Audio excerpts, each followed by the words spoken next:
The thread snapped with a sharp, satisfying sound as Lauren Cole finished the knot. She ran her gloved hand over the mare's flank, checking the suture line one last time. It was clean work, efficient and functional, exactly like everything else in her life. The horse, a skittish quarter horse named Duchess, let out a low huff of breath, the sedative finally wearing off enough for her to register the cold draft seeping through the barn's wooden slats. "Easy, girl," Lauren murmured, her voice steady. She didn't use the cooing, high-pitched tone most people used with animals. Animals respected calm, not performance. She stripped off her latex gloves, tossing them into the biohazard bin near the stall door, and picked up her heavy canvas coat from the hook. It was nearly 2 a.m. The isolation of the property, located miles outside the main grid of Chicago's suburbs, usually offered a heavy, comforting silence. Tonight, however, the atmosphere was different. The wind was howling against the corrugated metal roof of the barn, rattling the old beams. Lauren wasn't afraid of storms. She had weathered worse things than thunder and lightning in her 26 years. She was more concerned about the old oak tree near the driveway, and whether it would hold up against the gusts. She picked up her medical bag, a reinforced leather kit that contained everything from scalpels to heavy-duty sedatives, and stepped out into the deluge. The rain wasn't just falling, it was being driven sideways by a wind that felt personal. She lowered her head, shielding her eyes, and began the trek across the muddy yard toward the farmhouse. The house was an old Victorian structure she had bought cheap and fixed up herself, room by room. It stood alone in the dark, a single yellow light burning on the porch. Lauren was halfway to the porch steps when a sound tore through the rhythmic pounding of the wind. It wasn't thunder. It was the high-pitched, mechanical scream of rubber shredding against wet asphalt, followed immediately by the dry, popping cracks of gunfire. She froze, her hand gripping the handle of her medical bag tighter. The sounds were coming from the county road that bordered her property, a road that saw maybe 3 cars a day. The screeching grew louder, closer, accompanied by the metallic crunch of a vehicle losing control. Headlights swept across the wet grass, blindingly bright and erratic. Lauren didn't scream. She didn't have time. She threw herself to the side, landing hard in the mud just as a massive black shape plowed through her white picket fence. The vehicle didn't stop there. With a sickening, earth-shaking boom, the car flew across the yard and slammed directly into the side of her house. The impact was so violent the ground beneath her vibrated. Wood splintered, glass shattered, and the groan of compromising structural beams echoed into the night. Then, silence returned, heavy and ominous, broken only by the hissing of a radiator and the relentless rain. Lauren pushed herself up, mud slicking her jeans. Her first instinct was to check the barn, but the crash had happened at the house. The living room wall was gone. In its place sat the rear end of a black sedan, swallowed halfway by her home. She didn't run away. She ran toward it. "Hello?" she shouted, her voice whipped away by the wind. She scrambled up the porch steps, ignoring the debris littering the wood. The front door was jammed, the frame twisted by the impact. She didn't waste time trying to force it. She went through the hole the car had made. Inside, the air was thick with drywall dust, and the acrid, stinging scent of gasoline. That smell triggered a primal alarm in her brain. Fire. If that tank sparked, the whole house would go up. She climbed over a pile of bricks that used to be her fireplace. The car, a heavy armored model that looked like a tank disguised as a luxury sedan, was wedged tight. The driver's side door was pinned against a fallen beam. Lauren dropped her bag and scrambled onto the hood of the car, looking through the shattered windshield. The driver was slumped over the wheel. He was unmoving. "Can you hear me?" Lauren yelled, using the flashlight from her phone to sweep the interior. No response. She moved to the passenger side, yanking the door open. It gave way with a heavy metallic groan. The interior lights flickered on, illuminating the wreckage. The airbags had deployed but were starting to deflate, revealing the man inside. He was big. That was her first thought. Even slumped over, his shoulders were broad, filling the seat. He was wearing a black suit, the jacket torn at the shoulder, the white shirt beneath soaked in crimson. It wasn't just from the crash. She saw the hole in the upholstery of the seat, then the dark spreading stain on his abdomen. He had been shot. Lauren's mind shifted gears instantly. The veterinarian vanished. The emergency responder took over. Anatomy was anatomy, and bleeding was bleeding. She reached across the console, her fingers searching for a pulse at his neck. His skin was hot, damp with sweat, but the pulse was there. Thready. Fast. But there. "We need to get you out," she muttered to herself. The smell of gasoline was getting stronger. A hiss from the engine block warned her that time was running out. She unbuckled his seatbelt. He slumped further, a dead weight. Lauren gritted her teeth. She braced her legs against the doorframe, grabbed him by the lapels of his jacket, and pulled. He didn't budge. He was solid muscle and dead weight. "Come on," she hissed, adrenaline flooding her system. She adjusted her grip, wrapping her arms under his armpits. "Work with me." With a heave that strained every muscle in her back, she managed to drag him across the center console. His head lolled back, revealing a sharp jawline and blood trickling from a cut on his temple. She didn't stop to admire his bone structure. She pulled him out of the passenger door, his legs dragging over the gear shift, and let him drop onto the floor of her ruined living room. It wasn't far enough. The fumes were dizzying. She grabbed his ankles this time, dragging him across the hardwood floor, over the debris, toward the kitchen which was structurally intact. It was grueling work. Her boots slipped on the dust-covered floor, but she didn't stop until they were past the threshold of the kitchen. Just as she dropped his legs, a loud whoosh sounded behind them. She looked back to see flames licking up the side of the car, catching on the curtains she had sewn herself. The fire was small for now, but it would grow. She turned her attention back to the man. He was lying on his back, breathing in shallow, ragged gasps. Lauren knelt beside him, ripping her own coat off to clear her arms. She grabbed her medical bag, which she had instinctively dragged along with her, and snapped it open. She needed to assess the damage. She pulled a pair of trauma shears from the kit and cut through his expensive shirt, ripping the fabric open from the navel up to the sternum. The wound was ugly, a bullet entry wound on the lower left abdomen. No exit wound that she could see without rolling him over, which meant the bullet was still inside, likely nicking something vital. The blood was dark and flowing steadily, pooling on her clean kitchen tiles. "Okay," she breathed, her hands moving with practiced speed. "Pressure first." She grabbed a thick pad of sterile gauze from her bag and pressed it directly into the wound. The man groaned, a low guttural sound of pain, but his eyes remained closed. Lauren put her entire body weight behind the pressure, leaning over him, her hair falling out of its messy bun to curtain her face. "Stay with me," she ordered, though she knew he couldn't hear her. She reached for a hemostat with her free hand, preparing to clamp any visible bleeders if she had to. This wasn't a sterile operating room, and he wasn't a horse, but the principles of stopping a leak were universal. She checked his face again. He was pale, the kind of gray-white that signaled shock. His features were striking, even in this state. Sharp nose, high cheekbones, dark eyebrows drawn together in unconscious pain. He didn't look like the farmers or local mechanics she dealt with. He looked like the kind of trouble that came with a warning label. Thunder cracked directly overhead, shaking the house again. Or maybe it was the car settling into the foundation. The lights in the kitchen flickered and died, plunging them into semi-darkness, illuminated only by the fire starting to grow in the living room and the flashlight beam from her phone on the counter. Lauren didn't flinch. She kept her hands buried in the wound, feeling the warmth of his blood seeping through the gauze, coating her fingers. She checked her watch. Minutes matter, if the ambulance didn't come soon, but she hadn't called an ambulance. She realized with a jolt that in the chaos, she hadn't touched her phone except to use the light. She shifted her weight, reaching for the phone with one bloody hand while keeping pressure with the other. Suddenly, a hand clamped around her wrist. The grip was iron-hard, shocking in its intensity. Lauren gasped, dropping the phone. It clattered to the tile, the light spinning wildly before settling on the man's face. His eyes were open.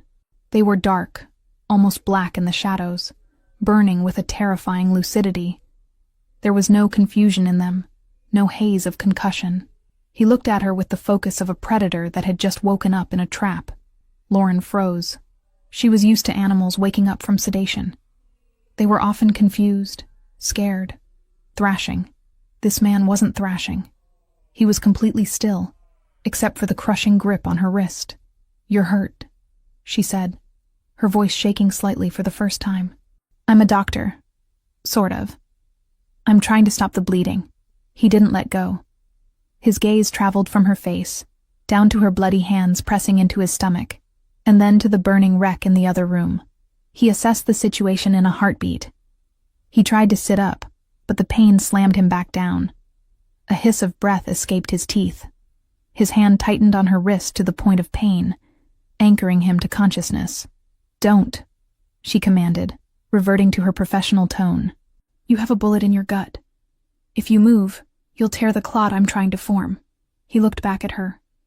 His eyes locked onto hers, analyzing, calculating. He saw the blood on her clothes, the determination in her jaw, the blue of her eyes wide with shock but void of panic. "Phone," he rasped. His voice was like gravel, deep and ruined.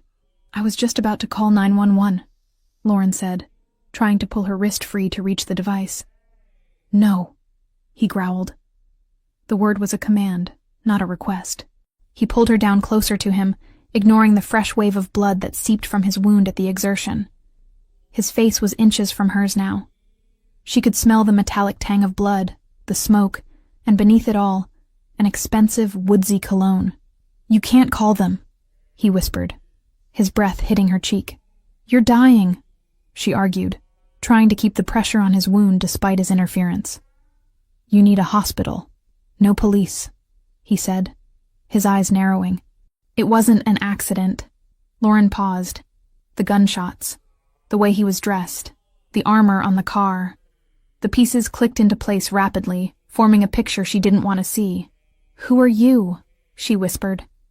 He didn't answer the question. Instead, he looked past her, toward the shattered wall where the wind and rain were blowing in, feeding the fire. He seemed to be listening for something over the storm. "They're coming," he said, his voice straining. "To finish it." Lauren's heart hammered against her ribs. "Who?" He looked back at her, and the intensity of his gaze pinned her to the spot. "The men who did this." He coughed, a wet, hacking sound that brought a fleck of blood to his lips. His grip on her wrist didn't loosen.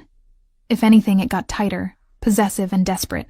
"Listen to me," he said, forcing the words out through the pain. "You dragged me out. You touched me. I saved your life," she snapped, fear making her defensive. "You involved yourself," he corrected darkly. His thumb pressed into the pulse point of her wrist, feeling the rapid beat of her heart. "Use your head. If they find me here. If they find you here." He trailed off as the sound of another engine cut through the storm outside. It was distant, but getting closer. A heavy engine, moving slow, searching. The man's eyes widened slightly. He knew that sound. "Is there a back way?" he demanded. "What? Is there a back way?" He enunciated every word, fighting the darkness encroaching on his vision. "The kitchen door leads to the porch," Lauren stammered. "But my truck is—" "Get me up," he ordered. "You can't walk," she refused. "You've lost too much blood. If I stay here, I'm dead," he said. "And if you're standing here when they walk through that door, you're dead too." The bluntness of the statement hit her harder than the wind outside. She looked at the door, then back at him. He wasn't lying. She could see it in the grim set of his jaw. This wasn't a drama. This was an execution in progress, and she had just stepped onto the scaffold. She started. Panic finally beginning to claw at her throat. He saw the hesitation. He knew he was about to pass out. The edges of his vision were already black. He needed to make sure she understood the stakes before he went under. He needed to make sure she didn't run to the police, because the police were likely on the payroll of the men hunting him. He pulled her down until their foreheads almost touched. The intimacy was terrifying, forced by blood and circumstance. "Look at me," he commanded. She looked. She couldn't look away. "Now you can't leave," he whispered, the words sounding like a sentence. "They saw your face." Lauren stared at him, the air leaving her lungs. "What?" "They saw you," he lied. Or maybe he believed it. Or maybe he just needed to terrify her enough to keep her close. "You're in this now." His hand finally lost its strength. It slid from her wrist, leaving a smear of blood on her skin like a brand. His eyes rolled back, the lids fluttering shut as his body gave up the fight against the trauma. "Wait!" Lauren cried, tapping his cheek. "Don't pass out. Wake up." Silvio Ricchetti didn't answer. He lay motionless on her kitchen floor, the blood continuing to seep around her fingers. Lauren sat back on her heels, trembling. The fire in the living room crackled louder, consuming the sofa. Outside, the sound of the approaching engine grew distinct. A heavy vehicle, crunching over the gravel of her driveway, slowing down as it spotted the wreckage. She was alone. Her house was burning. A dying man was on her floor, and killers were in her driveway. "They saw your face." The words echoed in her mind. She looked down at the man. He was her only link to understanding what was happening. And he was unconscious. She looked at the back door. She could run. She could run into the cornfields and hide. But if she ran, he would die. And if they really had seen her, they would hunt her down eventually. Lauren Cole swallowed the scream building in her throat. She looked at her medical bag, then at the man's prone form. She grabbed the handle of the bag. "Damn it," she whispered. She grabbed his ankles again. She didn't check the driveway. She didn't check the fire. She just pulled. She pulled him deeper into the house, toward the pantry, toward the shadows, as the headlights of the second car swept across the kitchen window, illuminating the blood she had left behind. She wasn't a veterinarian anymore. She was an accomplice, and the night had only just begun. The pantry was a claustrophobic box of shadows, smelling of dried herbs, flour, and the overwhelming metallic stench of fresh blood. Lauren had managed to drag the heavy man behind a stack of shelving units, just seconds before the headlights of the second vehicle swept across the kitchen windows, painting the walls in brief, blinding strokes of white light. The heavy rumble of the engine outside idled, a mechanical growl that vibrated through the floorboards, distinct from the crackling fire consuming the living room. Lauren was crouched on the linoleum, her hands slick with red. Her heart was beating a frantic rhythm against her ribs, a sensation she usually associated with trapped animals, not herself. Beside her, Silvio Ricchetti shifted. The movement was small, a mere tensing of muscle, but in the tight space it felt seismic. He was awake again. The momentary lapse in consciousness had passed, replaced by a cold, terrifying lucidity that cut through his pain like a scalpel. He didn't groan. He didn't ask where he was. His dark brown eyes, now adjusted to the gloom, locked onto her face with an intensity that made the air feel thin. "How many?" he rasped. The sound was wet, broken, but the authority in it was intact. Lauren swallowed, her throat dry. "One car. Maybe a truck. I saw the lights." "They'll circle first," Silvio said. He tried to adjust his position, pressing a hand against the makeshift packing Lauren had shoved into his abdominal wound. His knuckles turned white. "They check the perimeter. Then they breach. We have 3 minutes, maybe 4. "We need to stay quiet," Lauren whispered, her instinct to hide overriding everything else. If we stay here, we burn." Silvio cut her off. He reached out, his grip finding her forearm again. It wasn't a romantic gesture. It was an anchor. "Look at the smoke, Dottoressa. They aren't coming in to check pulses. They're coming to scrub the site." Lauren looked toward the kitchen doorway. The orange glow from the living room was brighter now, the crackling sound louder. Smoke was beginning to curl along the ceiling, a gray snake seeking an exit. He was right. The crash hadn't just damaged the house. It had started a bonfire, and the men outside would likely help it along to destroy the evidence. "My truck is out back," Lauren said, her mind finally engaging with the tactical reality. "It's old, but it runs. If we can get to the service road behind the barn—" "Go," Silvio commanded. He tried to push himself up, using the shelves for leverage. His face went ashen, sweat beading on his forehead, but he forced his body to obey. "Get the truck. Bring it to the back door." Lauren nodded, preparing to move. But then she froze. The realization hit her with the force of a physical blow.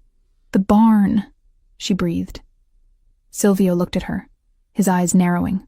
"What?" The barn is right next to the house, Lauren said, her voice rising in panic. If the house goes up, the wind will carry the sparks. The roof is old wood. It'll catch in minutes. So let it catch, Silvio snapped, his patience fraying under the agony of his wound. We are leaving. My patients are in there, Lauren hissed, turning back to him, her fear momentarily replaced by a fierce, professional protectiveness. I have 3 horses in the stalls. One is sedated. Duchess can't walk out on her own if the smoke gets thick. I have to open the gates. Silvio stared at her as if she were speaking a dead language. He was a man who traded in lives like currency, who understood sacrifice as a necessary component of business. You want to go out there, in the open, with killers in the driveway, to save livestock? They aren't livestock to me, she said, her voice hard. They're my responsibility. I won't leave them to burn alive. You die, they die anyway, he countered, his voice a low growl. You step out that door, you're a target. Then I'll be quick. Lauren didn't wait for his permission. She wasn't one of his soldiers. She scrambled up, keeping low, and moved toward the back door of the kitchen. Wait! Silvio's voice was a strained bark, but she was already moving. She slipped out into the storm. The cold rain was a shock to her system, washing away the warmth of the house instantly.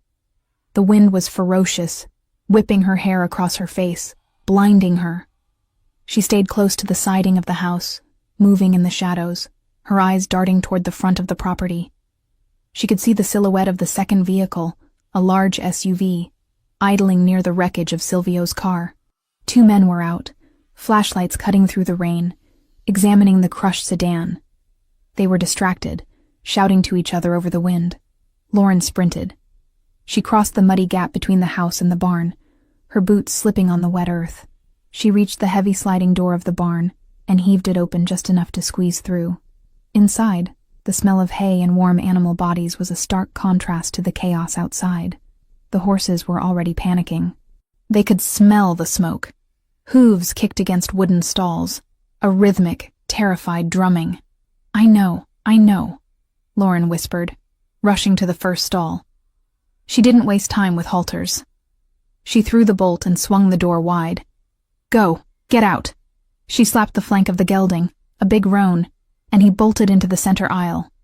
She moved to the next. Duchess, the mare she had stitched up earlier. She was groggy, stumbling as the noise frightened her. Lauren grabbed her mane, pulling her forward, guiding her out of the stall. Come on, Mama, she urged. Move. She got Duchess into the aisle and ran to the back of the barn, throwing open the large rear doors that led to the open pasture. The wind howled in, but it was the path to safety. She shooed the horses out, watching them gallop into the darkness, away from the fire, away from the men. Safe. She turned to leave, but a beam of light cut through the cracks in the barn wall. The men were moving. They were coming toward the house. Lauren dropped to a crouch. She had to get back to Silvio. She had to get the truck. But the path back to the house was now exposed. Back in the kitchen, Silvio Ricchetti had managed to drag himself into a sitting position against the cabinets. The pain was a living thing, tearing at his side with every breath, but he pushed it down into a dark corner of his mind. He checked his jacket. His primary weapon was gone, lost in the crash. He reached down to his ankle holster. Empty. He cursed silently in Italian. The impact must have torn it loose. He looked around the kitchen. Knives. He could use a knife. It was sloppy, close-range work, and in his condition, he'd lose a wrestling match, but he could maybe take one with him. Then he saw it.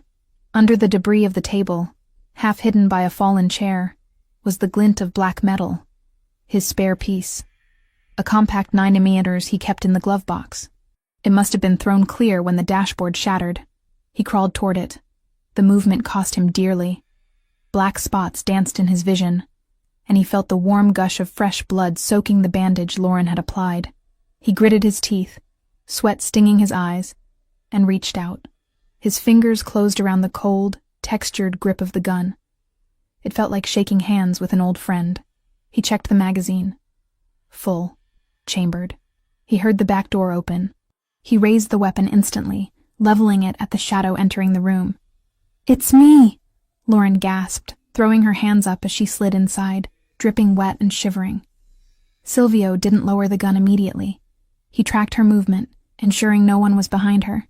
When the door clicked shut, he let the barrel drop. "The horses?" he asked. There was no mockery in his voice now. He had watched her run through the rain from the window. He had seen the risk she took. It was stupid, reckless, and undeniably brave. It told him everything he needed to know about her. She didn't panic, she acted. And she protected what was hers. "Out," she panted, wiping rain from her eyes. "They're safe." "Good," he said, "because we're out of time." A heavy thud echoed from the front of the house, the sound of a boot kicking in the front door. "Check the rooms," a deep voice shouted from the living room.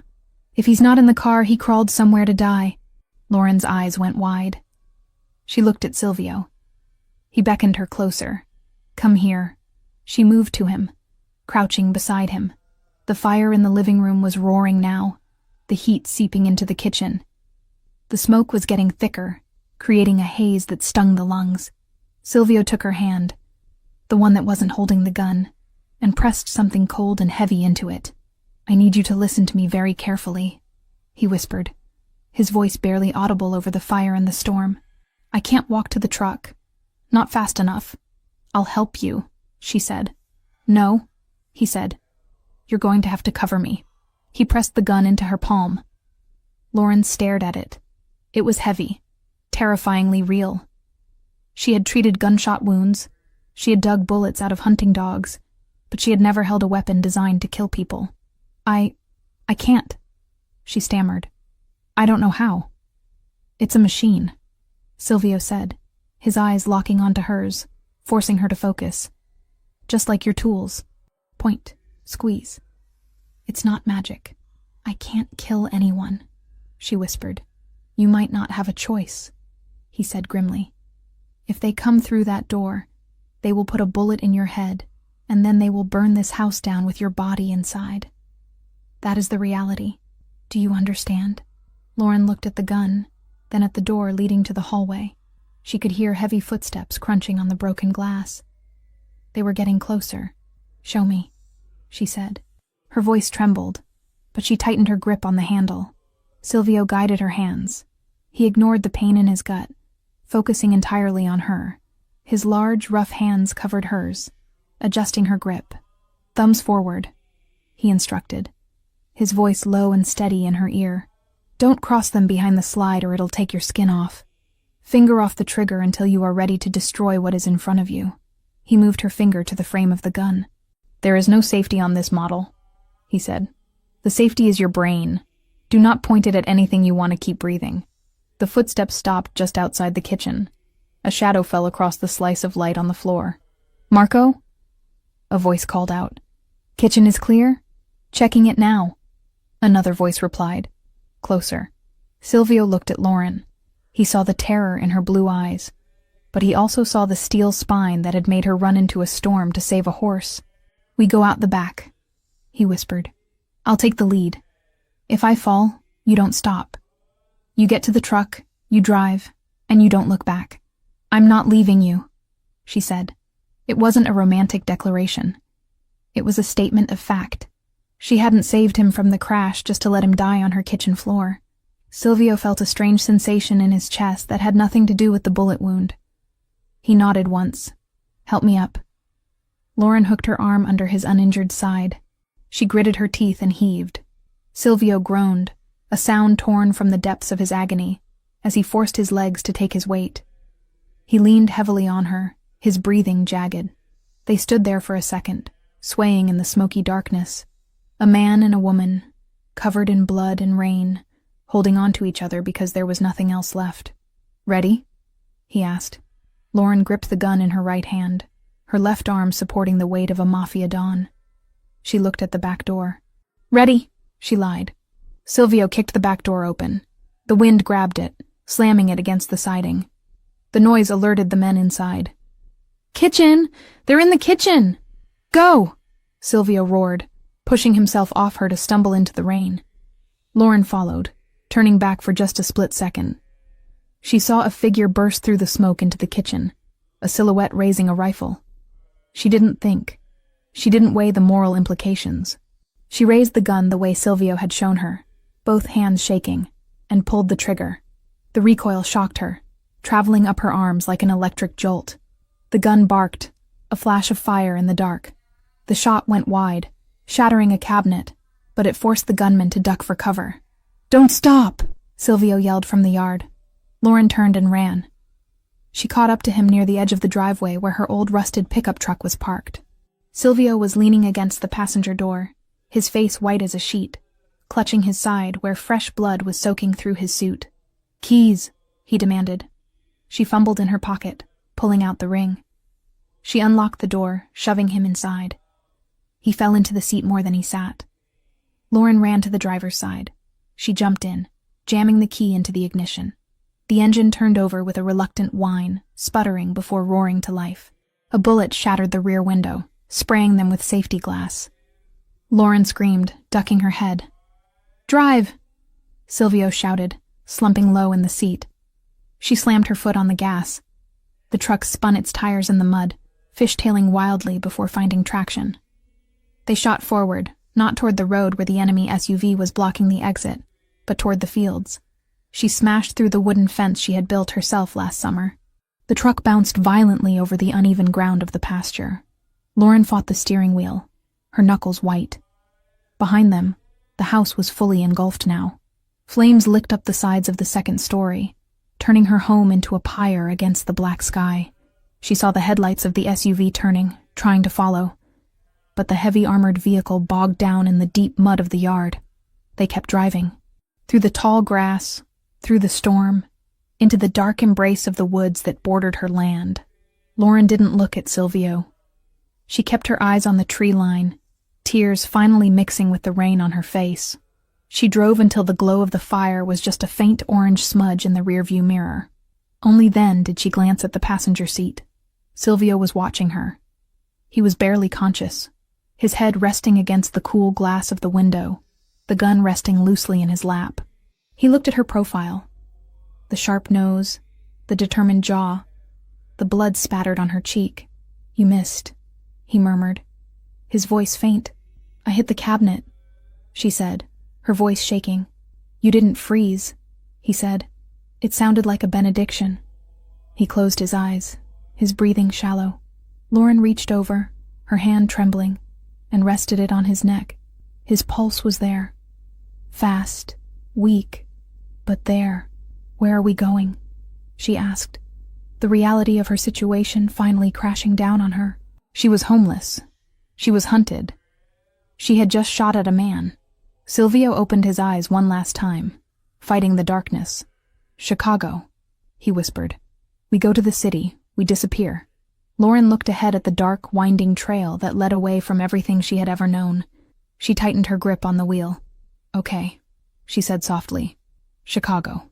She drove on into the night, the storm swallowing them whole, leaving nothing behind but footprints in the mud and a burning house to mark where Lauren Cole's life had ended, and where something else entirely had begun. The old suspension of the rusted pickup truck groaned in protest as Lauren Cole slammed it over a submerged root, the vehicle shuddering violently before finding traction in the deep, churning mud. The headlights cut frantic, bouncing arcs through the deluge, illuminating a world that had narrowed down to wet tree trunks and the sleek black ribbon of a flooding dirt path. Inside the cab, the air was a suffocating mix of stale tobacco smoke from years past, wet dog, and the sharp copper tang of fresh blood that seemed to coat the back of Lauren's throat. She didn't look in the rearview mirror. She couldn't. If she looked, she knew she would see the orange glow that had already stained the low-hanging clouds behind them. She would see the pyre of everything she had built, the Victorian farmhouse she had sanded by hand, the clinic where she had saved countless animals, the photos of her parents on the mantel. It was all being consumed, fed by the gasoline of a hit squad and the uncaring fury of the storm. "Keep your eyes forward." Silvio Ricchetti's voice was a rough scrape against the silence, barely audible over the roaring engine and the rain hammering the metal roof. "I know where I'm going," Lauren snapped, her voice tight and trembling with a rage she hadn't known she possessed. She wrestled the steering wheel as the truck hydroplaned slightly on a patch of slick clay. She corrected the skid with a muscle memory born of a lifetime on these back roads. This trail cuts through the state forest. It dumps out onto the old highway near the quarry. They won't follow us here. Their heavy SUVs will bottom out within a mile. Silvio didn't answer immediately. He was slumped against the passenger door, his left hand pressing a wad of napkins. Grabbed from the glove box in a moment of desperation, against his side. The blood was soaking through them, dark and heavy. His face was a mask of concentration, his jaw clenched so hard a muscle feathered beneath his ear. He wasn't looking at the road. He was looking at her. He watched the way her hands, white-knuckled and stained with his blood, gripped the wheel. He saw the tears she refused to shed, tracking through the soot on her cheek. Most civilians would be screaming by now. They would be hysterical, freezing up, or begging for an explanation. Lauren Cole was doing none of those things. She was driving like a getaway pilot, calculating angles and traction, her mind evidently compartmentalizing the trauma in real time. "You're bleeding through," she said, glancing at him for a fraction of a second before returning her gaze to the treacherous path. "We need to stop and repack that wound." "No stopping," Silvio gritted out, closing his eyes as the truck hit another pothole that sent a jolt of agony up his spine. "Distance is the only medicine right now." "How far to the highway?" 10 miles of this, then pavement," she replied. "But we can't just drive this truck into the city. It's registered to me. If they know who I am..." "They know," Silvio confirmed, the coldness of his tone chilling her more than the draft coming through the window seals. "They ran the plates on your car before they even breached the house. They know your name, your social security number, where you went to veterinary school. By morning your bank accounts will be flagged." Lauren felt a hollow pit open in her stomach. "So I'm just... gone? Erased? You're alive," Silvio said. "That's the only metric that matters tonight." He shifted, reaching into the inside pocket of his ruined suit jacket. His movements were slow, labored, like moving through water. He produced a small, nondescript black phone. It wasn't the smartphone she had seen him smash earlier.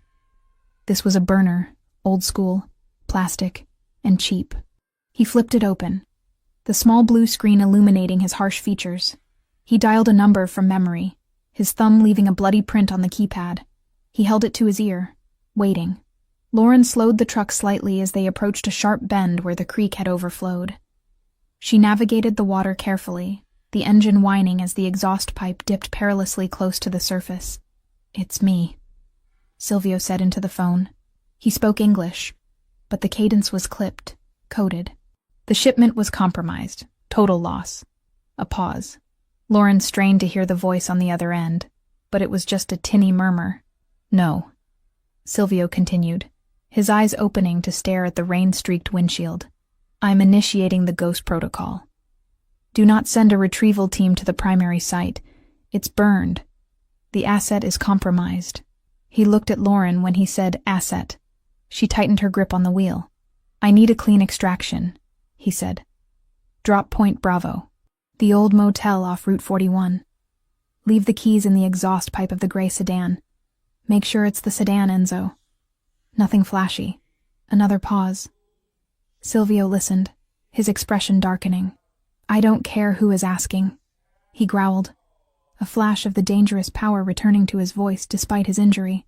"As far as the family is concerned, I died in that crash. Let Marco think he won. Let him get comfortable in my chair. I want total radio silence until I'm inside the city." He snapped the phone shut and dropped it into the cup holder. The silence that filled the cab afterwards was heavy with unspoken implications. "Ghost Protocol?" Lauren asked, her voice flat. "If they think I'm dead, they stop hunting," Silvio explained, shifting his weight to alleviate the pressure on his abdomen. "They relax. They make mistakes. It buys us time." "Us," Lauren repeated. "You mean it buys you time? I'm just the collateral damage." Silvio turned his head, looking at her fully. The dashboard lights cast deep shadows across his face, emphasizing the sharp angles of his cheekbones and the intensity of his dark brown eyes. "You aren't collateral anymore, Dottoressa. You saved my life twice in 1 hour. That makes you an investment." "I'm a veterinarian," she corrected, swerving to avoid a fallen branch. "And I just lost everything because you couldn't keep your car on the road. I didn't crash because of bad driving," he murmured, his voice growing weaker as the adrenaline began to ebb, leaving only the shock. Brake lines were cut, bullet to the rear tire. It was precise. Lauren didn't respond. She was thinking about the horses. They were out in the pasture, scared and wet, but alive. Duchess would find the neighbor's barn. She was smart. The fire department would come eventually, but there would be nothing left to save of the house. She thought about her grandmother's quilt on the bed upstairs. Gone. Her diploma on the wall. Gone. She forced the thoughts away. Panic was a luxury she couldn't afford. She had a dying man in her passenger seat and a target on her back. "We're coming up on the highway," she announced. The trees were thinning out, replaced by the jagged silhouette of the old quarry fencing. "The motel is about 5 miles south." "Good," Silvio breathed. He was paler now, his skin taking on a waxy sheen. "Park around the back. Avoid the cameras in the lobby." "You need a hospital," Lauren said again, frustration bubbling up. "I can't stitch a gut wound with a first aid kit and a bottle of vodka." "You'll have better than that," Silvio muttered, his eyes fluttering shut. "Just get us to the car." The transition from the dirt path to the asphalt of the highway felt jarringly smooth. Lauren accelerated, the truck's engine roaring as she pushed it to its limit. The road was empty, a desolate stretch of wet blacktop under the storm. 10 minutes later, she spotted the flickering neon sign of the motel. It was a run-down place, the kind where people went when they didn't want to be found. "Vacancy," buzzed in a dying red light. Lauren killed the headlights before turning into the lot, coasting around the side of the building to the darker, unlit area near the dumpsters. She spotted it immediately. A nondescript gray sedan parked in the shadows, unassuming and common. She put the truck in park and killed the engine. The sudden silence was deafening, broken only by the rain drumming on the roof. "We're here," she said, turning to Silvio. He didn't move. "Silvio," she said, shaking his shoulder gently. He groaned, his eyes cracking open. He was fading fast. The blood loss was catching up to him. "Key," he mumbled. Exhaust. Lauren jumped out of the truck. The rain soaked her instantly, cold and biting. She ran to the sedan, crouching down behind it. Her fingers fumbled inside the cold metal of the tailpipe until she felt the hard edge of a key fob. She pulled it out, pressed the unlock button, and the lights of the sedan flashed once. She opened the rear door of the sedan first. On the seat, there was a duffel bag. She unzipped it quickly. Inside, she saw stacks of cash, passports, and a high-end medical trauma kit. He had prepared for this. She ran back to the truck and yanked the passenger door open. Silvio all but fell into her arms. He was heavy, dead weight against her, smelling of copper and expensive cologne and rain. "Come on," she grunted, wrapping her arm around his waist and hoisting him up. "Help me." He stumbled, his legs not working right, but he forced them to move. They shuffled across the wet pavement like participants in a grotesque three-legged race. Lauren bore the brunt of his weight, her boots slipping on the oil-slicked asphalt. She could feel the heat radiating off him, the fever of trauma setting in. "Almost there," she whispered, more to herself than him. They reached the sedan. She opened the passenger door and helped him lower himself into the seat. He let out a sharp hiss of breath as he settled, his hand immediately going back to the wound. "Medical bag," he gasped, pointing to the back seat. "I saw it," Lauren said. She slammed his door and ran around to the driver's side. The interior of the sedan smelled of nothing. It was sterile, new leather, and that generic new car scent. It felt alien compared to the earthy, lived-in smell of her truck. She started the car. The engine purred to life, silent and powerful. "My truck," Lauren said, looking at her faithful old vehicle abandoned next to a dumpster. "It's going to lead them right here." "Enzo will take care of it," Silvio murmured, his head leaning back against the headrest. He was fighting to stay awake, fighting to maintain command. "He's watching. He'll torch it and move it before the sun comes up." Lauren looked at the dark windows of the motel, wondering where this Enzo was watching from. The paranoia that Silvio lived with was contagious. She felt exposed, naked. "Drive," Silvio ordered, his voice barely a whisper. "Chicago. The secure garage on Wacker." "Do you know it?" "I know it," Lauren said. She put the car in gear. As they pulled out of the lot, leaving her truck and her past behind in the rain, Lauren looked at Silvio. He was watching her again. That intense predator's gaze dimmed by pain, but not extinguished. "You're doing well," he said softly. "I'm terrified," she admitted, her hands gripping the leather steering wheel. "Good," Silvio replied. "Fear keeps you sharp. Comfort gets you killed." He reached into the duffel bag she had tossed onto the center console and pulled out a fresh compression bandage. With shaking hands, he tried to open the packaging. "Let me," Lauren said, reaching over without taking her eyes off the road completely. She ripped the package open with one hand and handed it to him. "You have good hands," he noted, pressing the pad to his side. "Steady. I'm used to patients who try to kick me," she said dryly. A ghost of a smile touched Silvio's lips. Not a nice smile, but a grim acknowledgement of her grit. "I'll try not to kick." "You wouldn't have the energy," she retorted. The banter was a shield, a way to keep the reality at bay. The reality that she was driving a mafia boss into the heart of a city he claimed to rule, while her life burned to ash in the rearview mirror. "Why me?" she asked, the question slipping out before she could stop it. "Why did you crash at my house? Of all the miles of road. Fate," Silvio muttered, his eyes closing again. "Or bad luck, depending on how this ends. It ends with you paying me back for my house," Lauren said firmly. "If I live," Silvio whispered, his voice fading into the hum of the engine. "I'll give you the world, Lauren Cole. But first, you have to get me through the night." Lauren looked at him. He was out again. Unconscious or just conserving energy, she couldn't tell. She looked at the road ahead, the rain clearing slightly as they approached the highway lights. The city was aglow on the horizon, a sprawling beast of concrete and light. She was alone with him. There were no police coming, no fire trucks, no cavalry, just her, a stolen life, and the most dangerous man in Illinois bleeding out on her leather seats. Lauren Cole squared her shoulders. She drove. The veterinarian was gone. The survivor was behind the wheel. And she wasn't going to let him die. Not tonight. 3 weeks had passed since the night the sky had opened up and swallowed Lauren Cole's life whole. 3 weeks of silence. 3 weeks of existing in a vacuum where time was measured not by the sun or the needs of her animals, but by the healing rate of a bullet wound and the encrypted hum of server fans. The safe house was a fortress of glass and steel, perched atop one of Chicago's nondescript residential towers on Wacker Drive. It was nothing like the farmhouse. There was no smell of damp earth, no creaking wood, no comforting warmth of a living thing breathing in the next room. This place smelled of ozone, filtered air, and the harsh antiseptic cleanser Lauren used to scrub the granite countertops. It was luxurious, certainly. The furniture was Italian leather. The appliances were top-of-the-line German engineering, and the view of the river was worth millions, but it felt less like a home, and more like a high-end cage.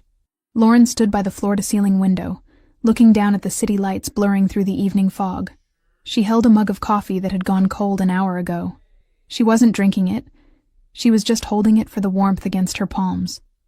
Her reflection in the glass looked different than the woman who had run out into a storm to save a horse. That woman had been frantic, reactive. This woman was still, watchful, wearing gray cashmere lounge pants and a fitted black tank top that Silvio had ordered for her, along with a wardrobe of essentials. She looked like a ghost haunting a skyscraper. "You're pacing again, even when you're standing still," a voice rumbled from the kitchen island behind her. Lauren turned slowly. Silvio Ricchetti was sitting on a bar stool, the glow of 3 different laptops illuminating his face in harsh blue light. He looked better. The waxen, deathly pallor of that first night was gone, replaced by a tired but healthy olive tone. He was shirtless, a testament to the heat he claimed the central air couldn't regulate, though Lauren suspected it was just easier to change his bandages without fabric in the way. The dressing on his left side was clean, a stark white square against his tan skin. The bruising that had covered his ribs like a map of violence had faded to a sickly yellow-green, almost gone. He was healing with a terrifying speed, his body knitting itself back together through sheer force of will. "I'm not pacing," Lauren said, walking over to the sink to dump her cold coffee. "I'm thinking." "Dangerous habit," Silvio murmured, his eyes not leaving the center screen where lines of code and bank transfers scrolled continuously. "Thinking leads to worrying. Worrying changes nothing." "Easy for you to say," Lauren countered, leaning her hip against the counter. "You have an empire to rebuild from the grave. I just have a burnt foundation and a fake name." Silvio stopped typing. His hands, large and scarred, hovered over the keyboard. He looked up at her, and the intensity in those dark brown eyes hadn't diminished in 3 weeks. If anything, it had distilled into something sharper. Living in close quarters with him was like living with a tiger that was temporarily confined to a small room. He was calm, but the potential for violence was always humming beneath the surface. "You have safety," he said, his voice low, "and you have me." "I have you," Lauren repeated, a dry laugh escaping her throat. "And you have a ghost network. We're a regular pair of phantoms." She walked around the island, her veterinarian instincts taking over as she approached him. "It's time to check the incision. Rotate." Silvio didn't argue.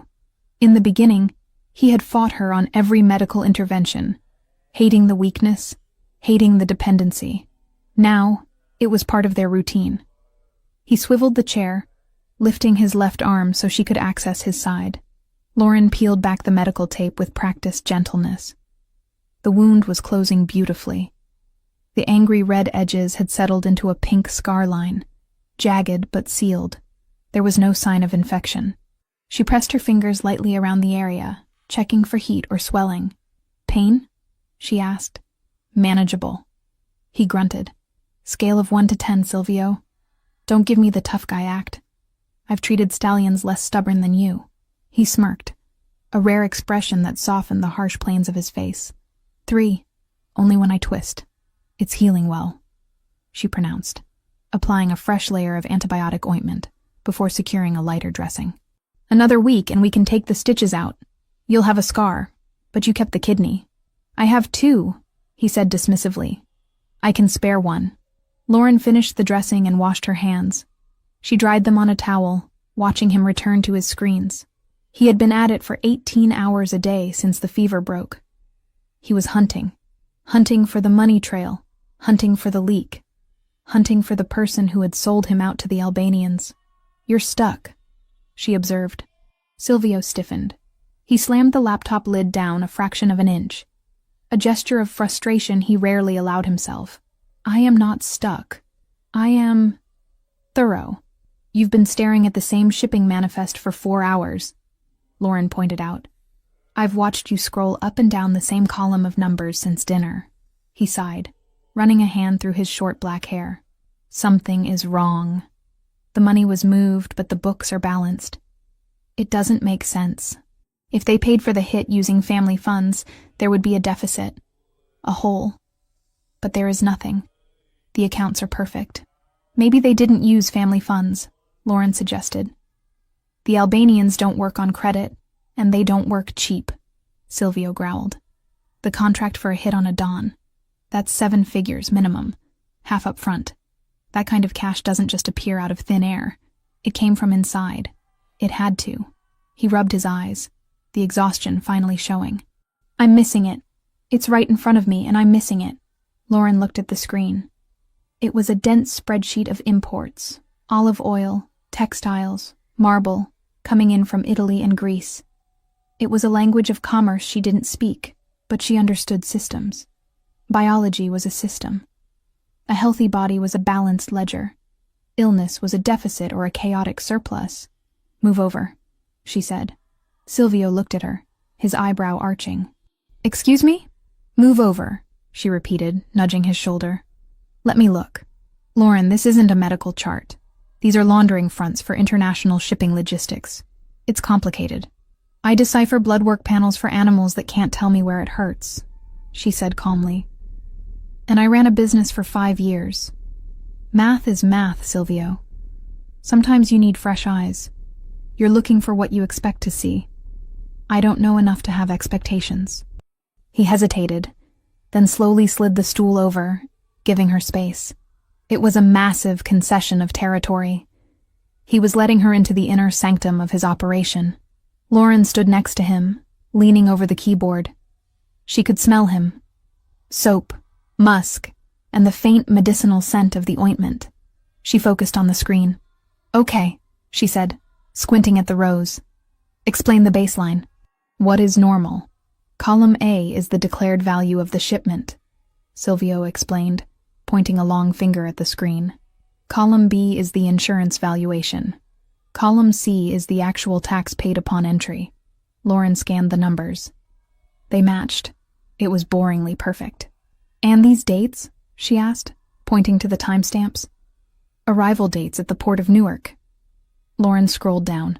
Hundreds of entries. Thousands of tons of cargo. It was dizzying. But as she scrolled, her brain started to pick up a rhythm. It was like listening to a heartbeat. Lub-dub, lub-dub, lub-dub. And then a skip. Stop, she said. What? Scroll back up. 2 months ago. The shipment of ceramic tiles. Silvio scrolled up. What about it? Look at the weight, she said. It's listed as 4,000 pounds. The tax is calculated for 4,000 pounds. But look at the fuel surcharge on the trucking invoice in column F. Silvio squinted.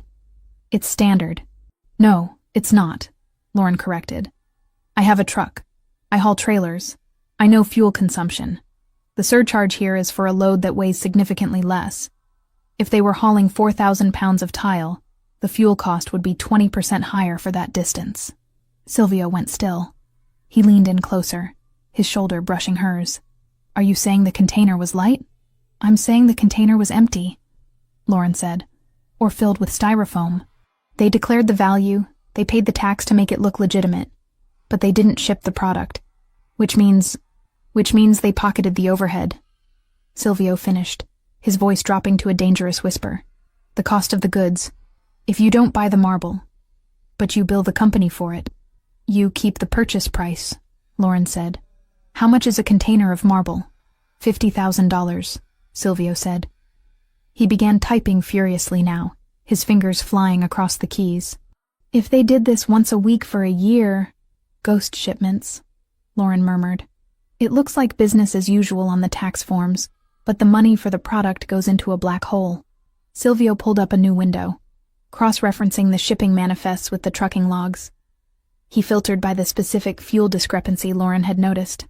The screen filled with red highlights. God, Silvio breathed. It's everywhere. Small amounts. A few thousand here, a few thousand there. Siphoned off over 3 years. It's millions. They've been bleeding me dry for 3 years. Who signs off on the trucking invoices? Lauren asked. That's the choke point. Someone has to approve the lower fuel bill while the main ledger shows the full weight. Silvio didn't answer immediately. He stared at the screen, his face hardening into a mask of stone. He clicked on the digital signature at the bottom of the invoice. A name appeared. G.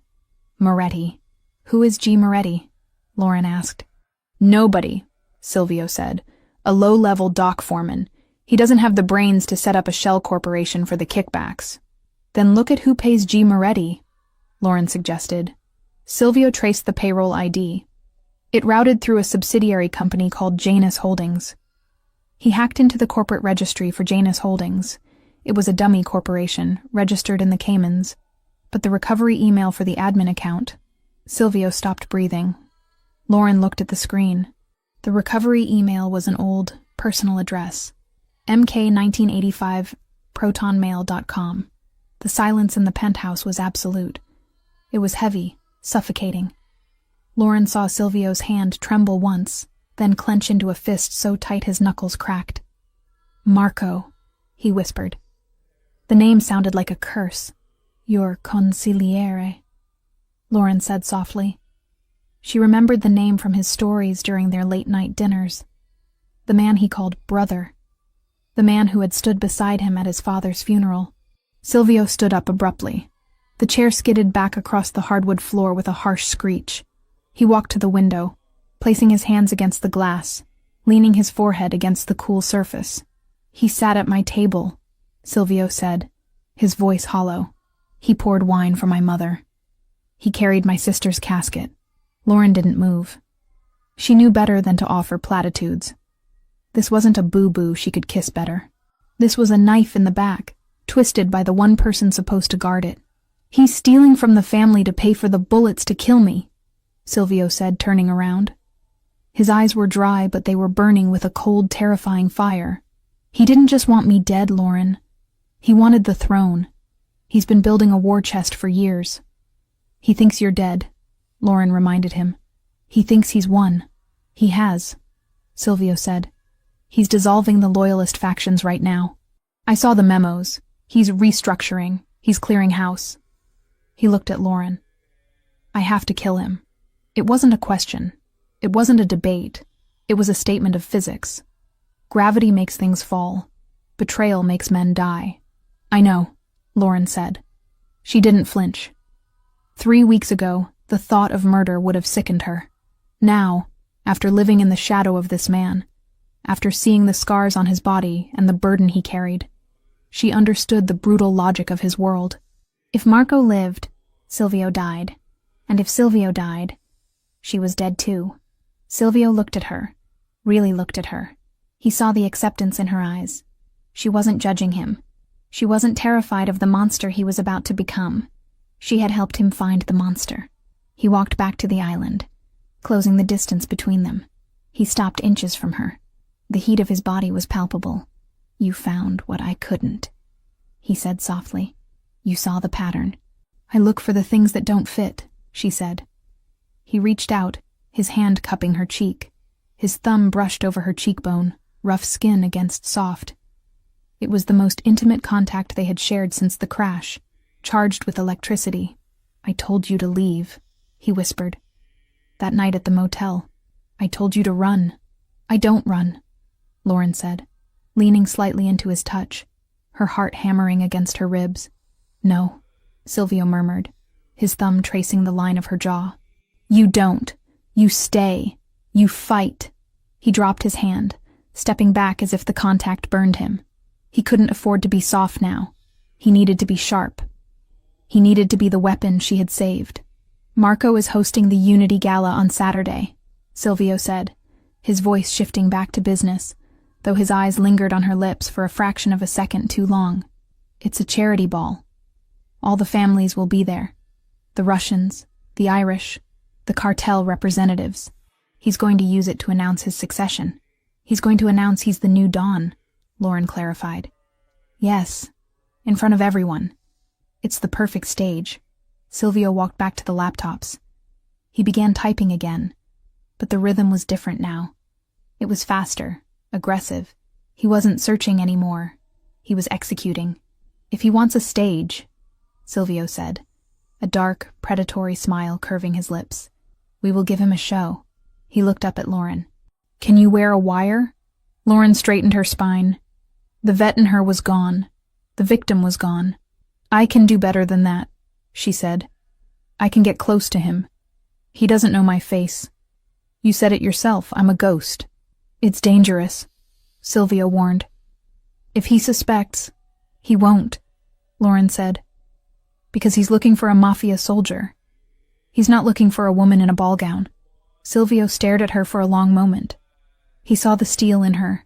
He realized then that he hadn't just saved her from the fire. She was the fire. Saturday, Silvio said. We take it all back. Saturday, Lauren agreed. She reached for his empty coffee mug. I'll make a fresh pot. It's going to be a long night. As she walked to the espresso machine, Silvio watched her. He had lost a brother today.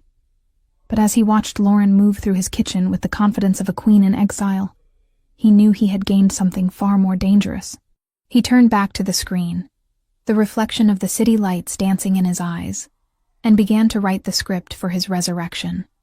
Saturday morning in the penthouse on Wacker Drive did not bring sunlight or relaxation. It brought the heavy, suffocating tension of a battlefield in the moments before the first cannon fire. The floor-to-ceiling windows were obscured by heavy blackout curtains, turning the sprawling living space into a dimly lit command center. Maps of the Drake Hotel, blueprints of the ballroom, and lists of security rotations plastered the glass walls of Silvio's office, taped up with reckless precision. Silvio stood before the display, a stark contrast to the wounded man Lauren had dragged from the wreck 3 weeks ago. He was dressed in dark trousers and a fitted charcoal sweater that emphasized the breadth of his shoulders. He moved with a predator's grace, the stiffness in his left side barely noticeable now, betrayed only by the way he occasionally shifted his weight to his right leg when standing still for too long. Lauren watched him from the doorway. She held a tablet in her hand, reviewing the guest list for the Unity Gala for the 100th time. "Marco has doubled the security at the service entrances," Silvio said, his voice rough with lack of sleep. He traced a line on the blueprint with a marker. "He's expecting a hit squad. He's expecting me to send a team of shooters through the kitchen or the loading dock. He's pulled men from the perimeter to fortify the back of the house, which leaves the front door exposed," Lauren noted, stepping into the room. "The front door is a choke point," Silvio countered without turning. "Metal detectors, facial recognition, and a phalanx of his personal guard. You can't walk a gun through the front door." "We aren't walking guns in," Lauren reminded him. "We're walking us in. The weapons are already inside, thanks to Enzo." Silvio finally turned to look at her. His expression was grim. "The plan has too many variables, Lauren. Enzo planted the pieces in the ventilation ducts 2 days ago, yes.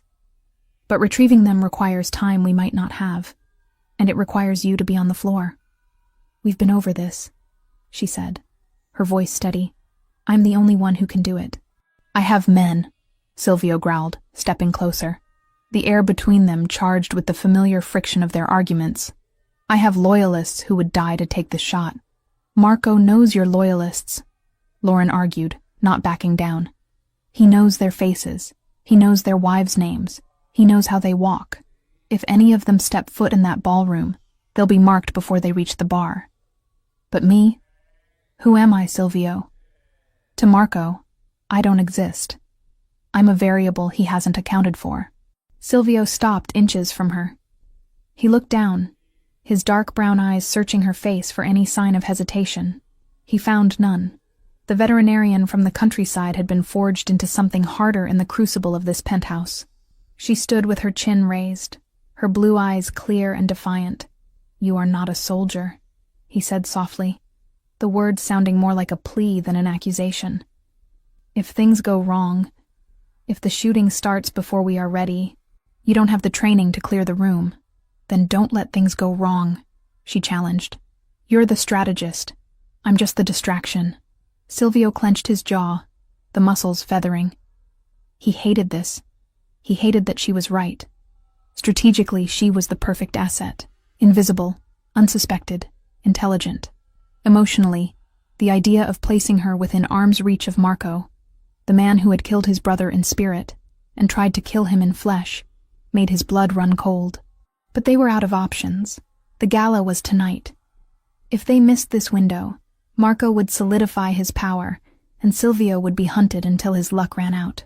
"Fine," he breathed, the word heavy with resignation. "But you follow my lead.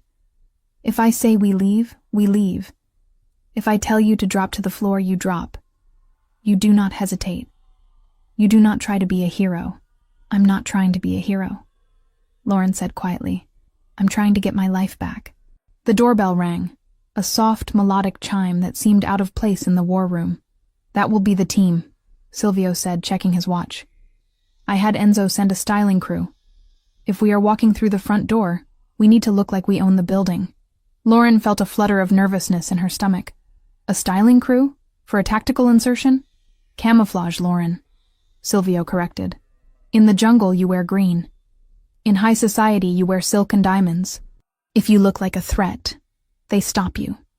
If you look like a trophy, they open the door for you." The team consisted of 3 people who bustled in with rolling racks of garment bags, cases of makeup, and an air of professional detachment that suggested they were used to clients who required discretion. They didn't ask why the windows were blacked out, or why there were blueprints on the walls. They simply set up shop in the master bedroom, turning it into a chaotic salon. Silvio retreated to the guest room to prepare, leaving Lauren to the mercy of the stylists. "Mr. Ricchetti gave us specific instructions," the lead stylist, a severe woman with silver hair named Elena said as she unzipped a garment bag. Elegant, commanding, but distracting. He wants eyes on you, not on him. I get it, Lauren muttered, sitting in the chair as another assistant began prepping her hair. I'm the shiny object. You are the armor, Elena corrected gently. She spun the rack around. He rejected the pastels. He said you aren't a debutante. He rejected the black. He said you aren't mourning anyone yet. She pulled a dress from the center of the rack. The fabric caught the light, shimmering with a depth that was mesmerizing. He chose this one. It was a deep, rich burgundy. Not bright red, not purple, but the color of expensive wine or oxygenated blood. It was made of heavy silk satin that looked like liquid. Lauren stood up and touched the fabric. It was cool and smooth. It's intense. It's power, Elena said. Try it on. The transformation took 2 hours. Lauren watched in the mirror as the country vet disappeared. Her sun-bleached hair was smoothed into glossy Hollywood waves that cascaded over one shoulder. Her makeup was applied with architectural precision, contouring that sharpened her cheekbones, a smoky eye that made the blue of her irises pop with startling intensity, and a lip color that matched the deep wine of the dress. But it was the dress itself that changed her. When she stepped into it, the silk molded to her body like a second skin. It had a high neck in the front, deceptively modest. But when she turned, the back plunged dangerously low, exposing her spine down to the curve of her waist. It was elegant, fatal, and undeniably bold. It didn't ask for attention. It demanded it. Lauren looked at herself in the full-length mirror. She didn't recognize the woman staring back. This woman looked capable of murder. This woman looked like she belonged at the right hand of a devil. Perfect. Elena whispered, stepping back. Wait here. I'll tell him you're ready.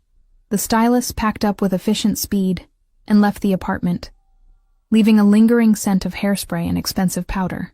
The silence returned, but it felt different now. It was the silence of a held breath. Lauren walked out of the bedroom and into the expansive living area. The lights had been dimmed for the evening. Silvio was waiting for her by the window, his back to her. He was wearing a tuxedo. It was cut to perfection, accommodating the holster he undoubtedly wore beneath the jacket. He looked broad, imposing, and devastatingly handsome, in the way a thunderstorm is beautiful, dark, powerful, and dangerous to be near. Silvio, she said softly. He turned. For a moment he didn't breathe. He didn't speak. He just looked at her. His gaze traveled from the hem of the burgundy gown, up the fluid line of her body, lingering on the exposed skin of her arms, and finally resting on her face. It wasn't just desire in his eyes, though there was plenty of that, a raw, burning hunger that made Lauren's knees weak. It was reverence. It was the look of a man seeing a weapon he hadn't realized was loaded. He walked toward her, his movements slow, deliberate. He stopped a foot away, afraid to touch her, afraid to break the image. I thought I knew what you looked like, he murmured, his voice husky. I was wrong. Is it too much? Lauren asked, feeling suddenly exposed despite the high neckline. The color is a warning, Silvio said. It tells them exactly what you are. And what am I? Dangerous, he whispered. He reached into his pocket and pulled out a long velvet box. He didn't hand it to her. He opened it. Inside lay a necklace that made the breath catch in her throat. It was a string of rubies, dark and pigeon blood red, set in heavy platinum with diamonds scattered like stars between them. This belonged to my mother, Silvio said, his voice dropping an octave. She wore it only when my father had to meet with the 5 families. It was her way of showing them that the Ricchettis did not bow. Silvio, I can't, Lauren started, terrified by the weight of the history in his hands. This is priceless. It is protection. He interrupted gently. In our world, jewelry is a language. If you walk in there wearing this, the old guard will know. They will know you are under my direct protection. It tells them that to touch you is to declare war on me. He stepped behind her. Lauren lifted her hair, exposing the vulnerable nape of her neck. She felt the cold metal of the necklace settle against her skin, heavy and substantial. Then she felt his warm, rough fingers fumbling slightly with the clasp. His breath ghosted against her bare shoulder, sending a shiver racing down her spine. "There," he whispered, his hands lingering on her shoulders for a moment before dropping. Lauren turned to face him again. The rubies burned against her skin, matching the dress perfectly. "Do I look like a Richetti?" she asked, a challenge in her voice to mask her fear. Silvio looked at her, his eyes dark and unreadable. He reached out, taking her hand and raising it to his lips. He kissed her knuckles, not a gentlemanly peck, but a pressing, possessive kiss that lasted too long. "You look like a queen," he said against her skin. "And tonight, we take back the kingdom." He released her hand and stepped back, the mask of the dawn sliding back into place. The vulnerability was gone, replaced by icy resolve. "The car is waiting downstairs," he said, his voice clipped and professional. "Enzo is driving. We have earpieces in the car. Once we cross the threshold of the hotel, we are live. Remember the signal. If I touch my tie, you separate and head for the ladies' room near the service corridor. That's where the ventilation access is." "I remember," Lauren said. She took a deep breath, steeling herself. "Let's go." They walked to the private elevator in silence. The doors slid open, revealing the mirrored interior. As they descended, Lauren watched their reflection. The man in the tuxedo and the woman in the burgundy silk. They looked like the perfect couple. They looked like royalty. But as the numbers on the display ticked down, 30, 29, 28, Lauren knew the truth. They were two people walking into a lion's den with nothing but a plan and a prayer. "Silvio," she said, breaking the silence as they reached the lobby level. "Yes? If this goes wrong," she said, meeting his eyes in the mirror. "If we don't walk out, we walk out." He cut her off, turning to face her as the elevator slowed. He grabbed her face in his hands, forcing her to look at him. The intensity of his gaze burned through her. "We walk out, Lauren, because I am not letting you die in a dress like that. You are going to live to take it off." The elevator chimed. The doors opened. The lobby was empty except for the concierge, who looked up and froze, visibly stunned by the couple emerging from the shadows. Silvio offered her his arm. "Ready?" Lauren took it. She felt the hard muscle beneath the expensive wool of his jacket. She felt the gun pressing against his side. She felt the rubies heavy on her throat. "Ready," she lied. They stepped out into the cool night air where the black limousine waited. The city of Chicago sprawled out before them, a grid of lights and shadows. Somewhere in that grid, Marco was raising a glass, thinking he had won. He was wrong. Silvio held the door for her, and as Lauren slid into the darkness of the car, the silk of her burgundy dress rustling like whispered secrets, she left the last of her fear on the sidewalk. Tonight, she wasn't the victim. Tonight, she was the vengeance. The limousine glided to a halt in front of the Drake Hotel, the tires crunching softly against the pristine pavement of the drop-off zone. Outside the tinted windows, the world was a blur of frenetic energy. Flashbulbs erupted like miniature lightning storms, illuminating the red carpet where the elite of Chicago's underworld mingled with legitimate high society under the guise of the Unity Gala.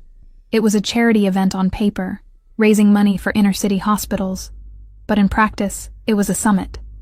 A place where truces were measured in champagne flutes and betrayals were whispered behind manicured hands. Inside the car, the silence was absolute. Silvio Richetti sat in the shadows, his profile carved from granite, his dark brown eyes fixed on the entrance. He didn't look like a man who had spent the last 3 weeks bleeding out in a safe house. He looked immortal. The tuxedo fit him with military precision, the stark white of his shirt contrasting with the deep tan of his skin. He adjusted his cufflinks, heavy gold knots, and turned to Lauren. "Remember," he said, his voice low, vibrating through the small space between them. "Breathe. You are not Lauren Cole, the veterinarian.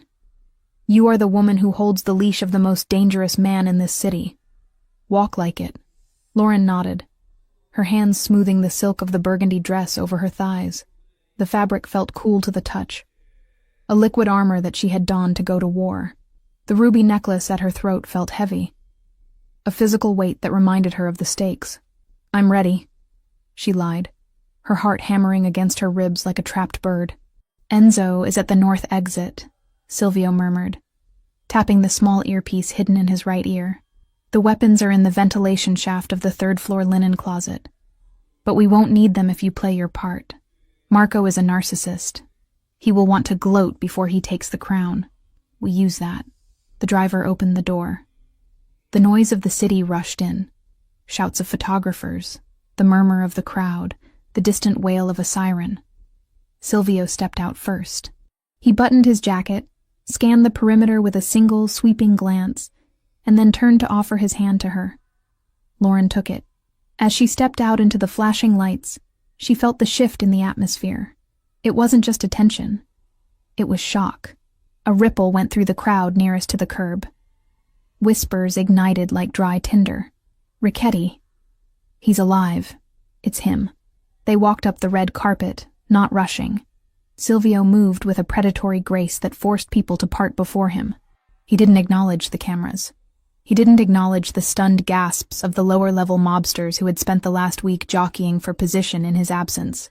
He kept his hand firmly on the small of Lauren's back, a gesture that was possessive, protective, and unmistakably claiming. When they reached the heavy gold doors of the Gold Coast room, the security detail, men hired by Marco, froze. They recognized Silvio.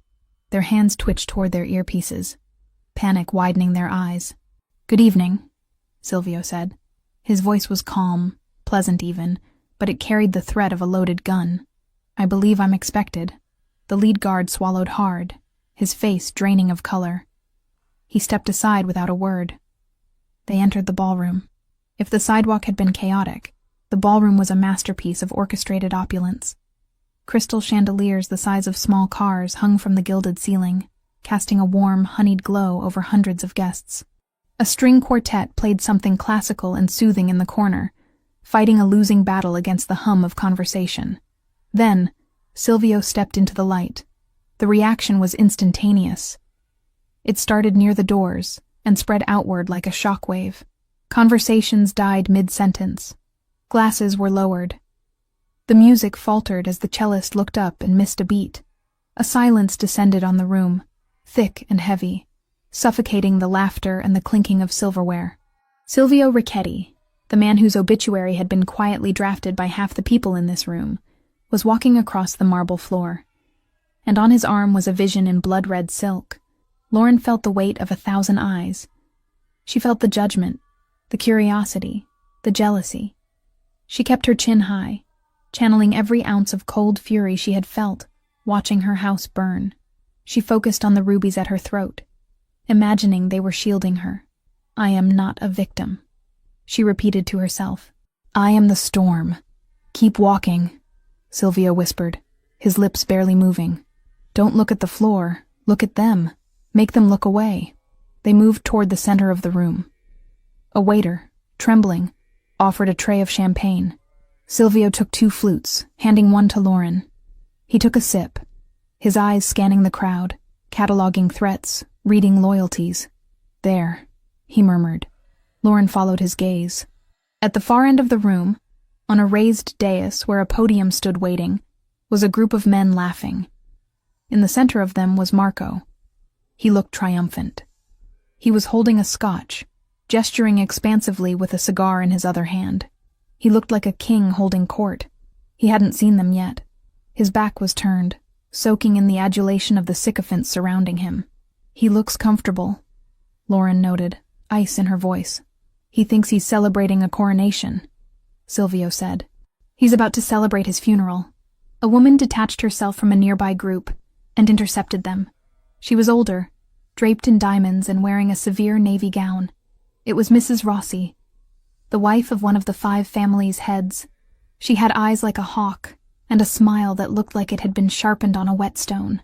"Silvio," she purred, though her eyes were wide with genuine shock. "We heard terrible rumors. An accident." "Rumors are often exaggerated, Elena," Silvio replied smoothly, leaning in to kiss her cheek. "As you can see, the reports of my demise were premature." Mrs. Rossi turned her gaze to Lauren. It was a dissecting look, analyzing the dress, the jewelry, the posture. "And who is this? I don't believe we've been introduced."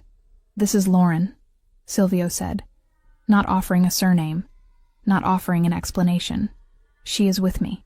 "A lovely dress, Mrs." Rossi said, her tone dripping with passive aggression. "Bold color. Usually we reserve red for looser occasions." Lauren smiled. It was the smile she used when a client tried to tell her how to do her job. "It's burgundy, actually, the color of oxygenated blood. It seemed appropriate, given that everyone here seems to be out for it tonight." Silvio stiffened slightly beside her, suppressing a smirk. Mrs. Rossi blinked, taken aback by the sharp retort. She laughed, a brittle sound. "Charming. Welcome back, Silvio." She retreated, and Silvio leaned closer to Lauren. "Oxygenated blood? It shut her up," Lauren whispered. "Focus," Silvio commanded softly. "Marco is moving." On the dais, Marco had turned. He handed his glass to an aide and checked his watch. He was preparing to speak. He still hadn't seen Silvio, blocked by the crowd and the pillars. He stepped off the dais and headed toward the service corridor that led to the private prep rooms behind the stage. "That's the signal," Silvio said. He adjusted his tie. A subtle movement, barely a brush of his fingers against the silk knot. "Go." Lauren didn't hesitate. She didn't say goodbye. She simply turned and melted into the crowd, moving in the opposite direction of Silvio. Silvio stood alone in the center of the room. He let the crowd see him now. He let the whispers grow. He waited. Lauren navigated the sea of tuxedos and gowns. She moved with purpose, heading toward the ladies' room that was situated near the service entrance. Her heart was pounding so hard she thought it might bruise her ribs. She reached the hallway, checking over her shoulder. The coast was clear. Instead of entering the restroom, she slipped past the door and into the narrow service corridor. It was cooler here, smelling of industrial cleaner and stale coffee. She pressed her back against the wall, listening. The earpiece in her ear crackled. "I'm in position." Silvio's voice came through, clear and calm. "He's in the green room, 2 guards outside. You need to get to the ventilation grate in the pantry next door. It shares a wall." "I'm moving," Lauren whispered. She found the pantry door. It was unlocked. She slipped inside. It was a small room stacked with crates of wine and linens. High on the wall, near the ceiling, was the vent. Lauren hiked up her silk dress, not caring about the cost. She climbed onto a crate of Pinot Noir, balancing precariously in her heels. She pulled the small directional microphone Enzo had given her from her clutch purse. It looked like a compact mirror. She pressed it against the vent. Voices drifted through, muffled at first, then clearer as she adjusted the frequency. "Nervous, Marco? You're sweating." A rough voice. Unknown. "I'm not nervous." Marco's voice. Arrogant, impatient. "I'm ready." "Is the transfer complete?" "The Albanians want the second half," the rough voice said. "They said the job was messy. The house burned, but they didn't find the body." Lauren's breath hitched. She pressed the device harder against the metal grate. "The body is ash," Marco snapped. "The car exploded. The house burned to the foundation. There's nothing left of Silvio Ricchetti but dental records, and I made sure those vanished from the dentist's office last week. He's dead. The transfer goes through as soon as I leave that stage." "And the girl?" the voice asked. "The vet?" "Collateral," Marco dismissed. "If she was in the house, she's dust. If she wasn't, she's a nobody. Who cares? She's a loose end that tied itself. Now hand me the speech. It's time to accept the burden of leadership." Lauren's hand shook. She had it. The confession. The confirmation of the hit. The dismissal of her life as dust. "Did you get it?" she whispered into her comms. "Crystal clear," Silvio's voice replied. It was the voice of the Reaper. "Get out of there, Lauren. Go back to the floor. Stay near the exit." "I'm coming out," she said. She jumped down from the crate, smoothing her dress. She slipped out of the pantry and back into the service corridor. She walked briskly toward the ballroom, her heart racing. She re-entered the Gold Coast room just as the lights dimmed. A spotlight hit the stage. "Ladies and gentlemen," a voice announced over the PA system. "Please welcome the acting head of the Ricchetti family, Mr. Marco Conti." Polite applause. It was thin, uncertain. The room knew something was wrong, but they didn't know what yet. Marco stepped into the spotlight. He looked impeccable, projecting a somber gravitas. He approached the microphone, adjusting it with both hands. He looked out at the darkened room, unable to see the faces clearly. "Friends," Marco began, his voice dripping with rehearsed sorrow, "we gather tonight under a shadow. As many of you know, we have suffered a tragic loss. My brother, my mentor, Silvio." He paused for effect, hanging his head. It was a masterful performance. Silvio was a man of vision, Marco continued, and though he was taken from us too soon, by a tragic accident on a rainy road, his vision must survive. It falls to me, with a heavy heart, to carry that torch. From the back of the room, near the sound booth, Silvio signaled the technician. A man Enzo had paid triple his annual salary to look the other way for 5 minutes. "Carrying a torch is difficult." Silvio's voice boomed over the speakers, cutting Marco off mid-breath. Marco froze. He looked around, confused. "What? Is this a tribute?" "No," Silvio's voice continued, but this time it wasn't live. It was the recording Lauren had just captured. The audio quality was grainy but unmistakable. "The body is ash. The car exploded. The house burned to the foundation. He's dead. The transfer goes through as soon as I leave that stage." The ballroom went deathly silent. The recording continued. "And the girl, the vet, collateral. She's a loose end that tied itself." Marco stood on stage, his face draining of blood until he looked like a wax figure. He gripped the podium, his knuckles white. He looked up at the sound booth, panic flaring in his eyes. Then the spotlight moved. It swung away from the stage and swept across the floor, searching. It stopped in the center of the room. Silvio Ricchetti stood there. He held a glass of champagne in one hand, the other tucked casually in his pocket. He looked up at the stage, his expression bored, almost disappointed. "You never could improvise, Marco," Silvio said. He didn't need a microphone. His voice carried through the stunned silence of the room. Marco stumbled back from the podium. It's a trick. A deep fake. He's dead." "I look very alive for a ghost," Silvio said, taking a slow step forward. The crowd parted. They scrambled to get out of the way, creating a wide, clear path between the true Don and the usurper. "Security!" Marco screamed, pointing a shaking finger at Silvio. "Remove him! He's an imposter!" The security guards, the men Marco had paid, looked at Silvio. They looked at the calm, lethal confidence radiating off him. They looked at Marco, sweating and screaming on stage. In the mafia, you don't bet on the hysterical man. You bet on the quiet one. The lead guard crossed his arms and stepped back against the wall. He did nothing. "No one is coming, Marco," Silvio said, walking closer. His footsteps on the marble echoed like gunshots. "You paid them with my money, but they know whose money it really is." Marco pulled a gun. It was a small silver pistol he had hidden in his waistband. A desperate, foolish move. Screams erupted from the crowd. Guests dove under tables. Silvio didn't flinch. He didn't even draw his own weapon. He just stopped walking and looked at the gun with disdain. "Put it down," Silvio said, "before you embarrass yourself further." "I killed you!" Marco shrieked, the veneer of the sophisticated consigliere shattering to reveal the frightened thug underneath. "I burned you." "You tried," Silvio corrected. "But you forgot the first rule of this family. You check the body." Silvio snapped his fingers. From the shadows of the wings, 3 men emerged. They weren't security. They were Silvio's personal guard. Enzo and 2 others who had been waiting in the ventilation shafts. They were armed with suppressed submachine guns. Marco looked left, then right. He was surrounded. "You have 2 choices," Silvio said, his voice dropping to a conversational volume that was somehow more terrifying than a shout. "You can use that gun on yourself. Or you can come with Enzo." Marco looked at the gun in his hand. He looked at the crowd, witnessing his total humiliation. He looked at Silvio, who watched him with eyes devoid of mercy. Marco's hand shook. He couldn't do it. He dropped the gun. It clattered loudly on the stage floor. "Smart," Silvio said, but cowardly. I expected nothing less. Enzo and the guards moved in. They didn't behead him. They didn't shoot him.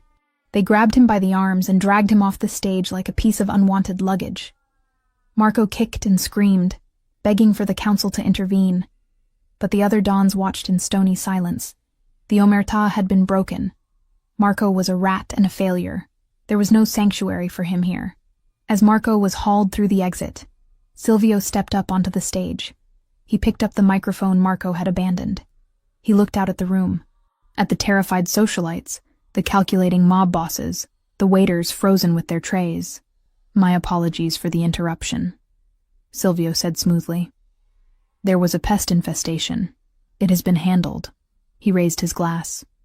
To family. The room hesitated for a heartbeat. Then, slowly, terrifyingly, the applause started. One person, then 10, then the whole room. They clapped for the victor. They clapped because they were afraid not to. To family, someone shouted. Silvio drank. He didn't smile. He looked over the rim of his glass, scanning the crowd until he found her. Lauren was standing near a pillar, half hidden by the shadows. She was trembling. She had seen violence before, animals fighting, nature's cruelty. But she had never seen this. She had never seen a man dismantle another human being's life with just words and a recording. She saw the way the room bowed to him. She saw the absolute, terrifying power he wielded. He wasn't a hero. He was a monster who had learned to wear a tuxedo, and she was the one who had opened the gate for him. Silvio's eyes locked onto hers. Across the ballroom, the connection was electric, heavy with adrenaline and blood. He nodded to her, a barely perceptible dip of his chin. We did it. Lauren touched the ruby necklace at her throat. It felt colder now. She raised her own champagne glass, her hand shaking slightly, and took a sip. The wine tasted like vinegar. The words she'd heard through the hotel vent, collateral, dust, echoed under the applause, riding the heat of the spotlights and the smell of cordite. The music started again. The quartet played a waltz, frantic to cover the awkwardness of an attempted coup. The chatter resumed, louder and more manic than before. The world of the mafia spun on, indifferent to the man who had just been dragged to his death. Silvio stepped off the stage and began to walk toward her. The crowd parted for him again, but this time they bowed their heads. He was the king of Chicago, risen from the ashes, and as he closed the distance, Lauren realized with a jolt of clarity that the dangerous part wasn't the car crash, or the fire, or the traitor. The dangerous part was that she didn't want to run away. She wanted to see what he would do next. Dance with me, Silvio said when he reached her. It wasn't a question. Lauren set her glass down on a passing tray. She stepped into his arms. He pulled her close, his hand burning against the silk on her lower back. They moved together, swaying to the music, surrounded by enemies who were now pretending to be friends. Is it over? She whispered against his lapel. The battle is over, Silvio murmured, his lips brushing her ear. The war is just beginning. He spun her, the burgundy dress flaring out like a pool of blood on the marble floor. And for the first time that night, Silvio Ricchetti smiled. It was the smile of a wolf who had just cleared the forest of competitors. And you, he whispered, were magnificent. Lauren closed her eyes, letting the music and the fear wash over her. She was alive. He was alive. And God help her, she had never felt more powerful. The silence inside the limousine on the ride back to Wacker Drive was heavy, not with the comfortable quiet of shared victory, but with the suffocating weight of things left unsaid. The city of Chicago blurred past the tinted windows, a streak of neon and rain-slicked asphalt, indifferent to the fact that its hierarchy had just been violently rearranged. Lauren Cole sat in the corner of the leather seat, the burgundy silk of her dress pooled around her like spilled wine. The adrenaline that had sustained her through the gala, through the confrontation with Marco, and through the terrifying waltz in the arms of a killer, was beginning to drain away. In its place was a bone-deep exhaustion, and a trembling in her hands she couldn't quite suppress. She looked at Silvio. He was staring out the window, his jaw set in a line of granite. The warmth he had shown her on the dance floor, the possessive heat of his hand on her back, the whisper against her ear, had evaporated the moment the heavy doors of the Drake Hotel had closed behind them. He was no longer the partner who had needed her help to decipher shipping manifests. He was the Dawn. He was the man who had ordered his own brother dragged away to an unmarked grave without blinking. "You're quiet," Lauren said, her voice sounding too loud in the hermetically sealed cabin. Silvio didn't turn. "There is nothing left to say. The work is done." The coldness of his tone struck her like a physical blow. It wasn't angry. It was detached. Clinical. It was the voice of a surgeon closing a patient after a procedure, ready to wash his hands and move on to the next case. When the car pulled into the private underground garage of the penthouse tower, the transition was jarring. The harsh fluorescent lights buzzed overhead as Enzo opened the door. Silvio stepped out first, adjusting his cufflinks, his movements fluid and unhampered by the healing wound in his side. He didn't offer her his hand this time. Lauren stepped out onto the concrete, her heels clicking, echoing in the cavernous space. She followed him to the elevator, the silence stretching between them until it felt like a third passenger. The ride up to the penthouse took 40 seconds. Lauren watched the numbers tick upward, feeling a strange sense of vertigo. 3 weeks ago, she had come up here as a fugitive with a dying man. Now she was returning as a queen who had helped reclaim a kingdom. Yet she felt more precarious than ever. The elevator doors slid open. The penthouse was exactly as they had left it. The maps on the walls, the laptops humming on the kitchen island, but the energy had shifted. The war room atmosphere was gone, replaced by the sterile chill of a museum after hours. Silvio walked straight to the bar. He poured a single glass of amber liquid, whiskey, neat, and downed it in one swallow. He didn't pour one for her. He placed the heavy crystal glass down on the marble counter with a sharp clack, and finally turned to face her. "Enzo will be up in 10 minutes to collect the equipment," Silvio said. "You should change." Lauren stood in the center of the room, feeling foolish in her gown and diamonds. "Change? Is that it? We just go back to normal?" "There is no normal," Silvio corrected, his dark eyes flat and unreadable. "There is the mission, and there is the aftermath. The mission is complete. Marco is handled. The council has realigned. The threat to my life and yours is neutralized." "Neutralized," Lauren repeated, the word tasting bitter. "Is that what you call what happened to Marco?"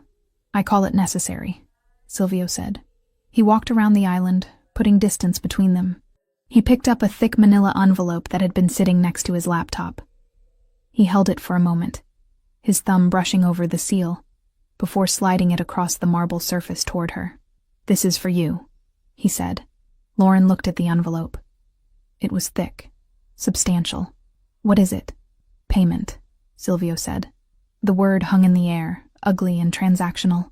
Lauren felt a flush of heat rise up her neck, born of humiliation and sudden, sharp anger. She walked to the counter and picked up the envelope. Her hands shook as she opened the clasp. She pulled out the contents. It wasn't cash. It was a stack of legal documents. On top was a deed for a property in Montana, a fully equipped state-of-the-art veterinary clinic, with an attached residence on 40 acres of land. The price listed was astronomical, and it was marked paid in full. Beneath the deed was a passport. Lauren opened it. The photo was hers, taken from a security camera feed in the penthouse, she realized with a jolt. But the name was different. Elena Vance. "It's a clean identity," Silvio explained, his voice devoid of emotion. "Social security number, birth certificate, credit history.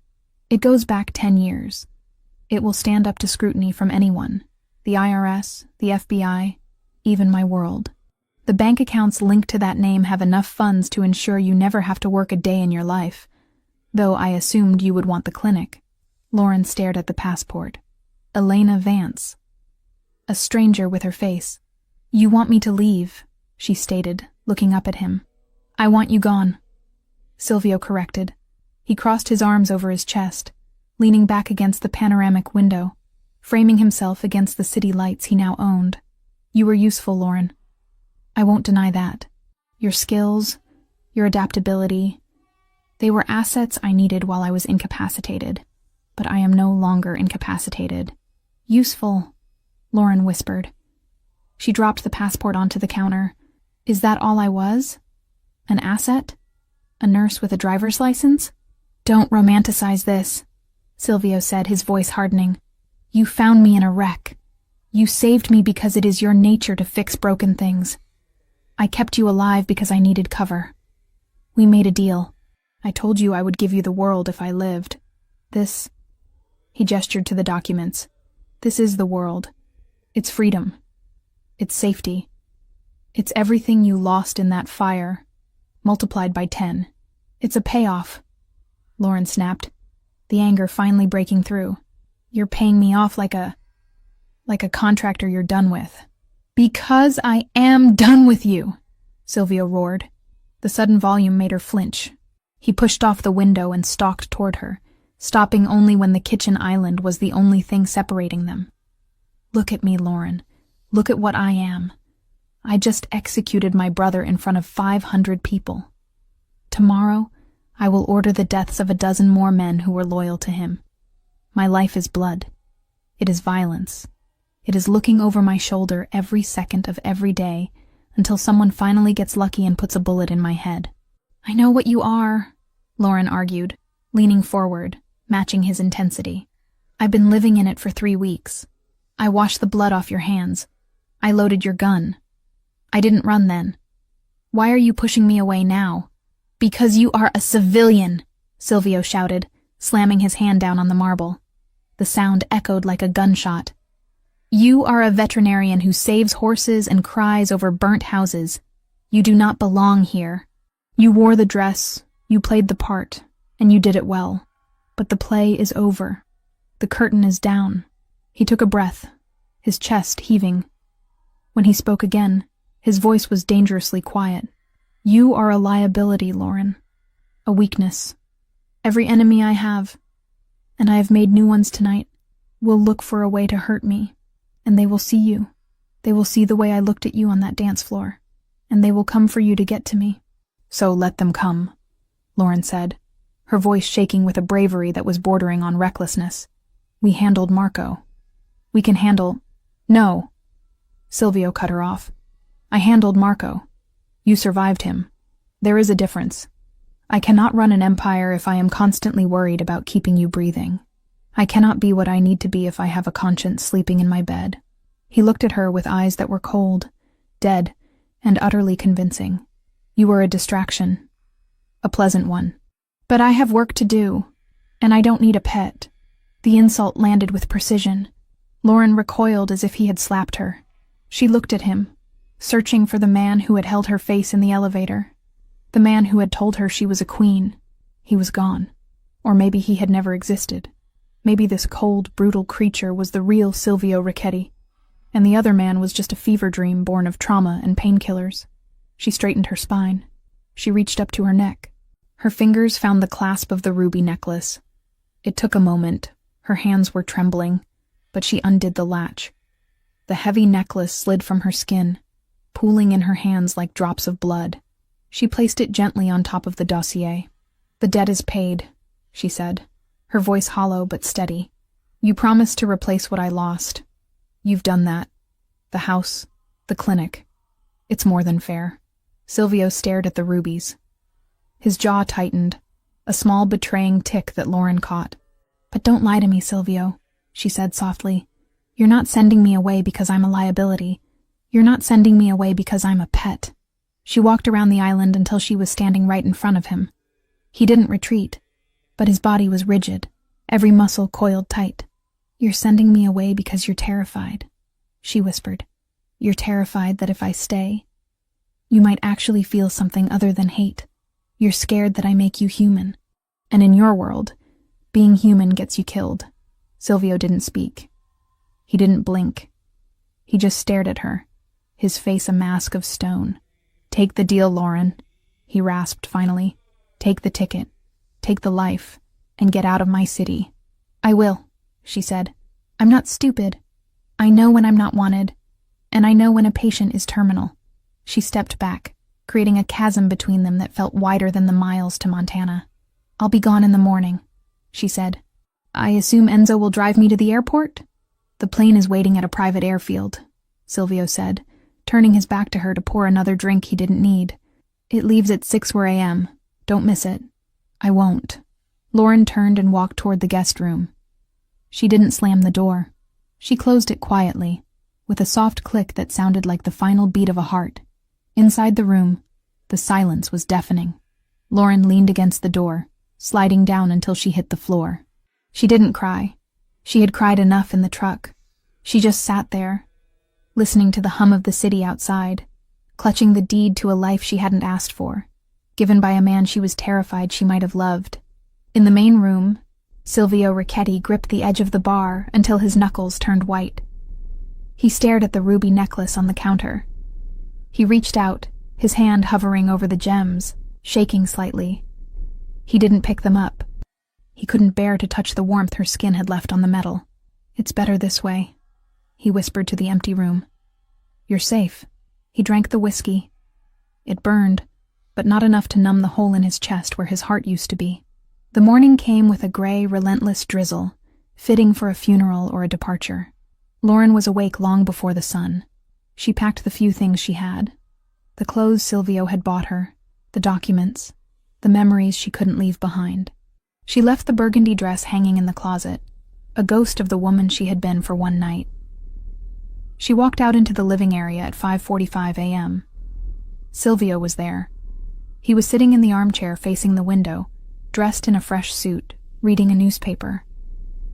He looked impeccable, untouched by the night.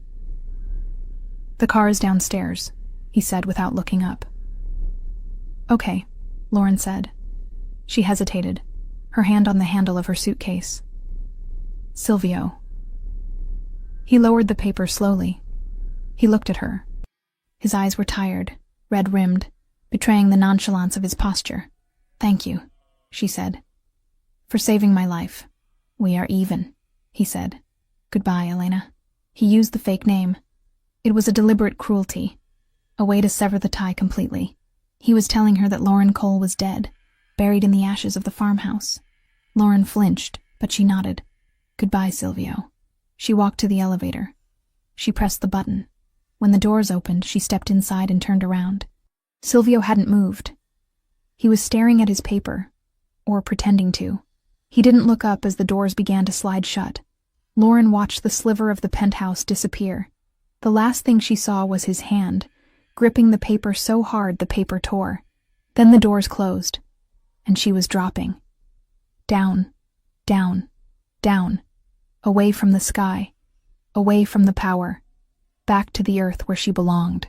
Up in the penthouse, the moment the elevator mechanism clicked, signaling her descent, Silvio threw the glass of whiskey he had been nursing against the far wall. It shattered with a violent crash. Amber liquid and crystal shards sprang across the map of Chicago. He stood up and walked to the window, pressing his hand against the glass, looking down at the street 30 stories below. He watched as the black SUV pulled out of the garage and merged into the early morning traffic, heading west. Heading away, he watched until the taillights were swallowed by the rain and the distance. "Be safe, Piccola," he whispered to the glass. He turned back to the room. It was huge. It was luxurious. It was the seat of absolute power in the city. And it was completely, devastatingly empty. Silvio Ricchetti walked to his desk. He sat down.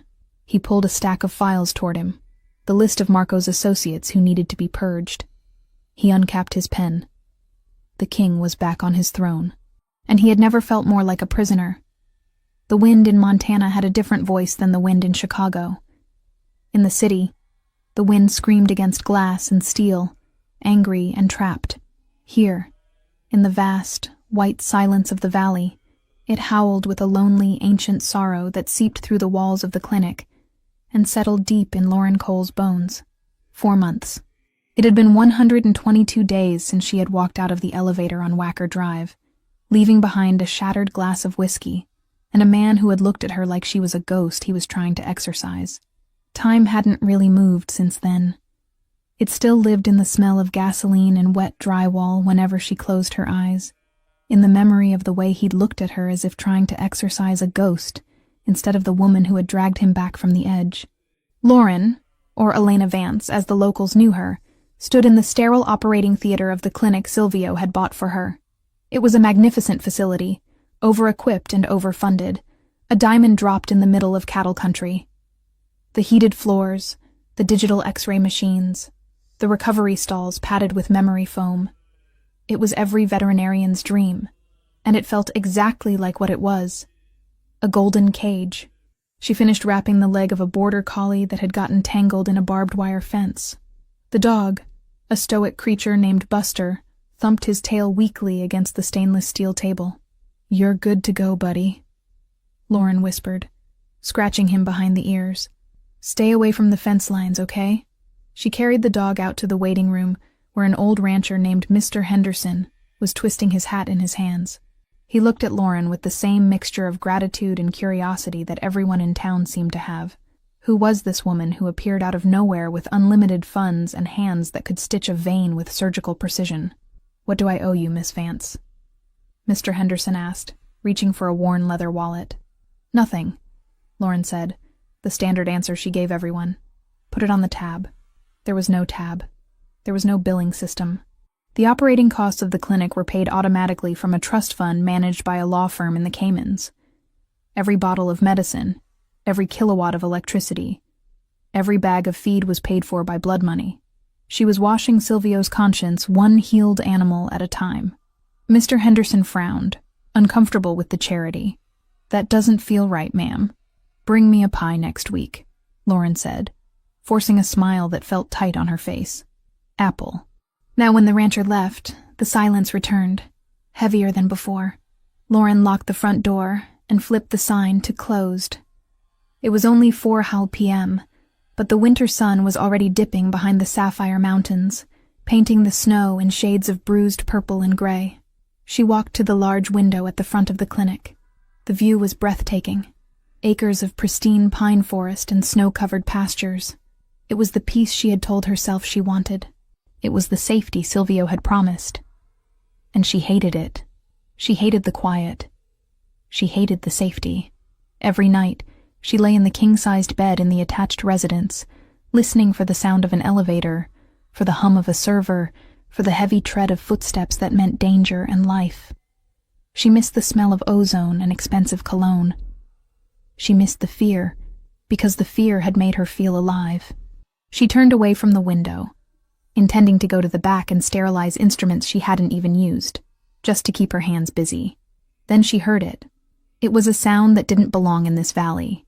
It wasn't the rattle of a diesel pickup truck or the whine of a snowmobile. It was the low, throaty purr of a high-performance engine. Lauren froze. Her heart gave a single, violent kick against her ribs. She turned back to the window. A vehicle was coming up the long, winding driveway that she had shoveled by hand that morning. It was black.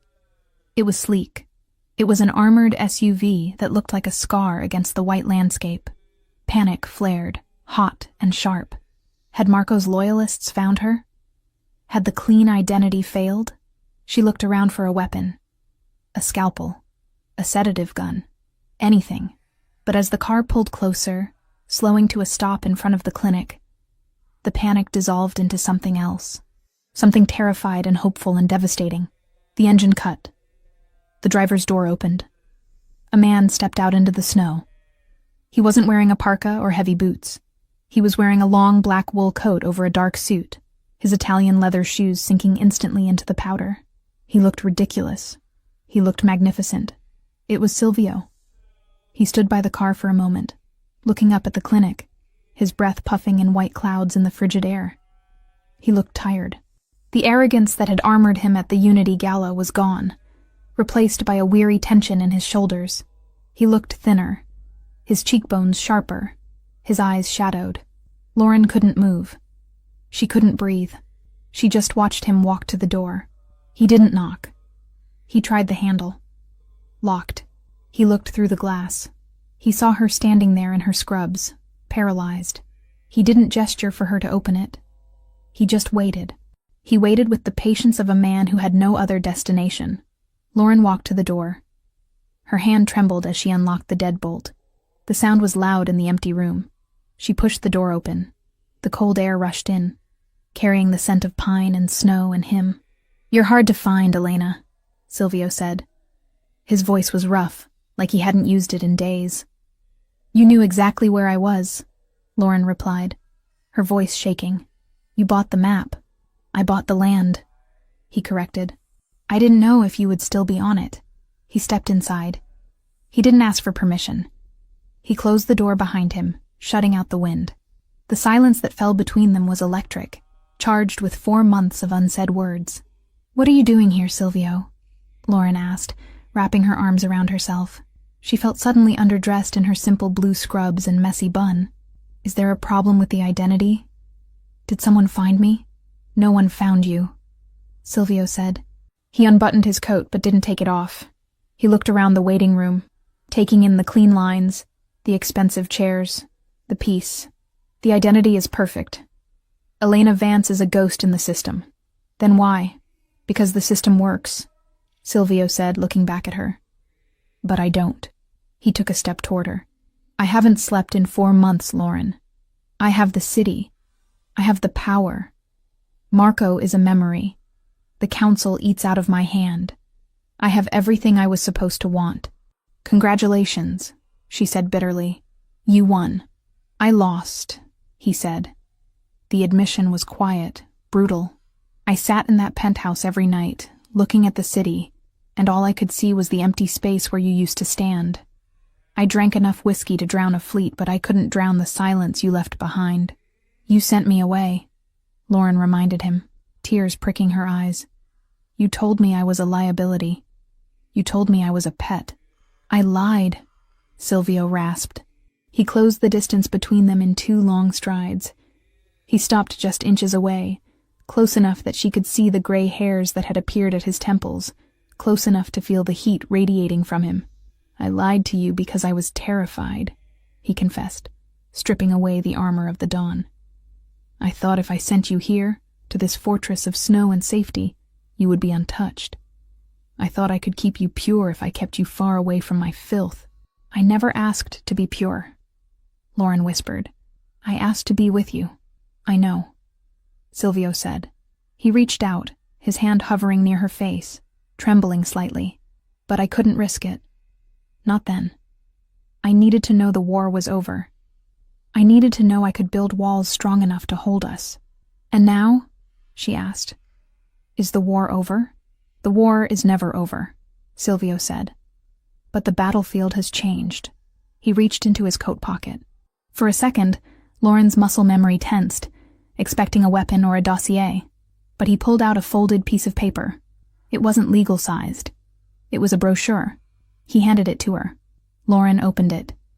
It was a prospectus for the Richetti Foundation. "What is this?" she asked. "It's the future," Silvio said. "Over the last 4 months, I have liquidated the drug routes. I sold the gambling dens to the Russians. I cut the ties with the cartels. It cost me half my fortune and nearly a mutiny. But it is done." Lauren looked up at him, stunned. You dismantled the business?" "I legitimized it," Silvio corrected. "We still run the unions, the construction, the shipping logistics. But the cargo is real now. No more ghost shipments. No more blood money." He took a deep breath, looking at her with a vulnerability that broke her heart. "I cannot undo the things I have done, Lauren. I cannot bring back the dead, but I can change the direction of the river. I realized that protecting you didn't mean sending you away. It meant building a world where you didn't have to hide." He took the brochure from her hand and tossed it onto the reception desk.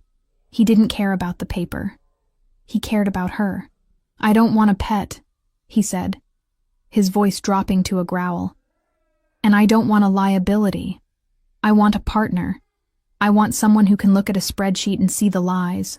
I want someone who can stand in a room full of sharks in a burgundy dress and make them afraid to bleed." He reached out and finally touched her. His warm hand cupped her jaw, his thumb brushing away a tear she hadn't realized had fallen. "I came here to ask you a question," he said. "And if the answer is no, I will walk out that door, get in my car, and you will never see me again. I will leave you to this peace you hate. What is the question?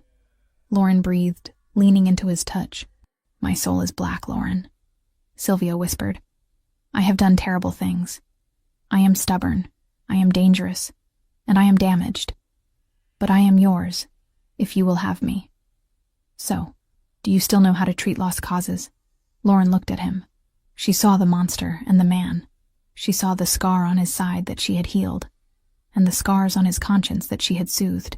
She saw the only person in the world who made her feel visible. A smile broke through her tears. Not a polite smile, but a real, radiant thing. You're not a lost cause, Silvio, she said, echoing the words she had spoken months ago in a snowy parking lot. You're just incredibly high maintenance. Silvio let out a breath that sounded like a laugh, a sound of pure relief. He pulled her to him, his other arm wrapping around her waist, crushing her against his chest.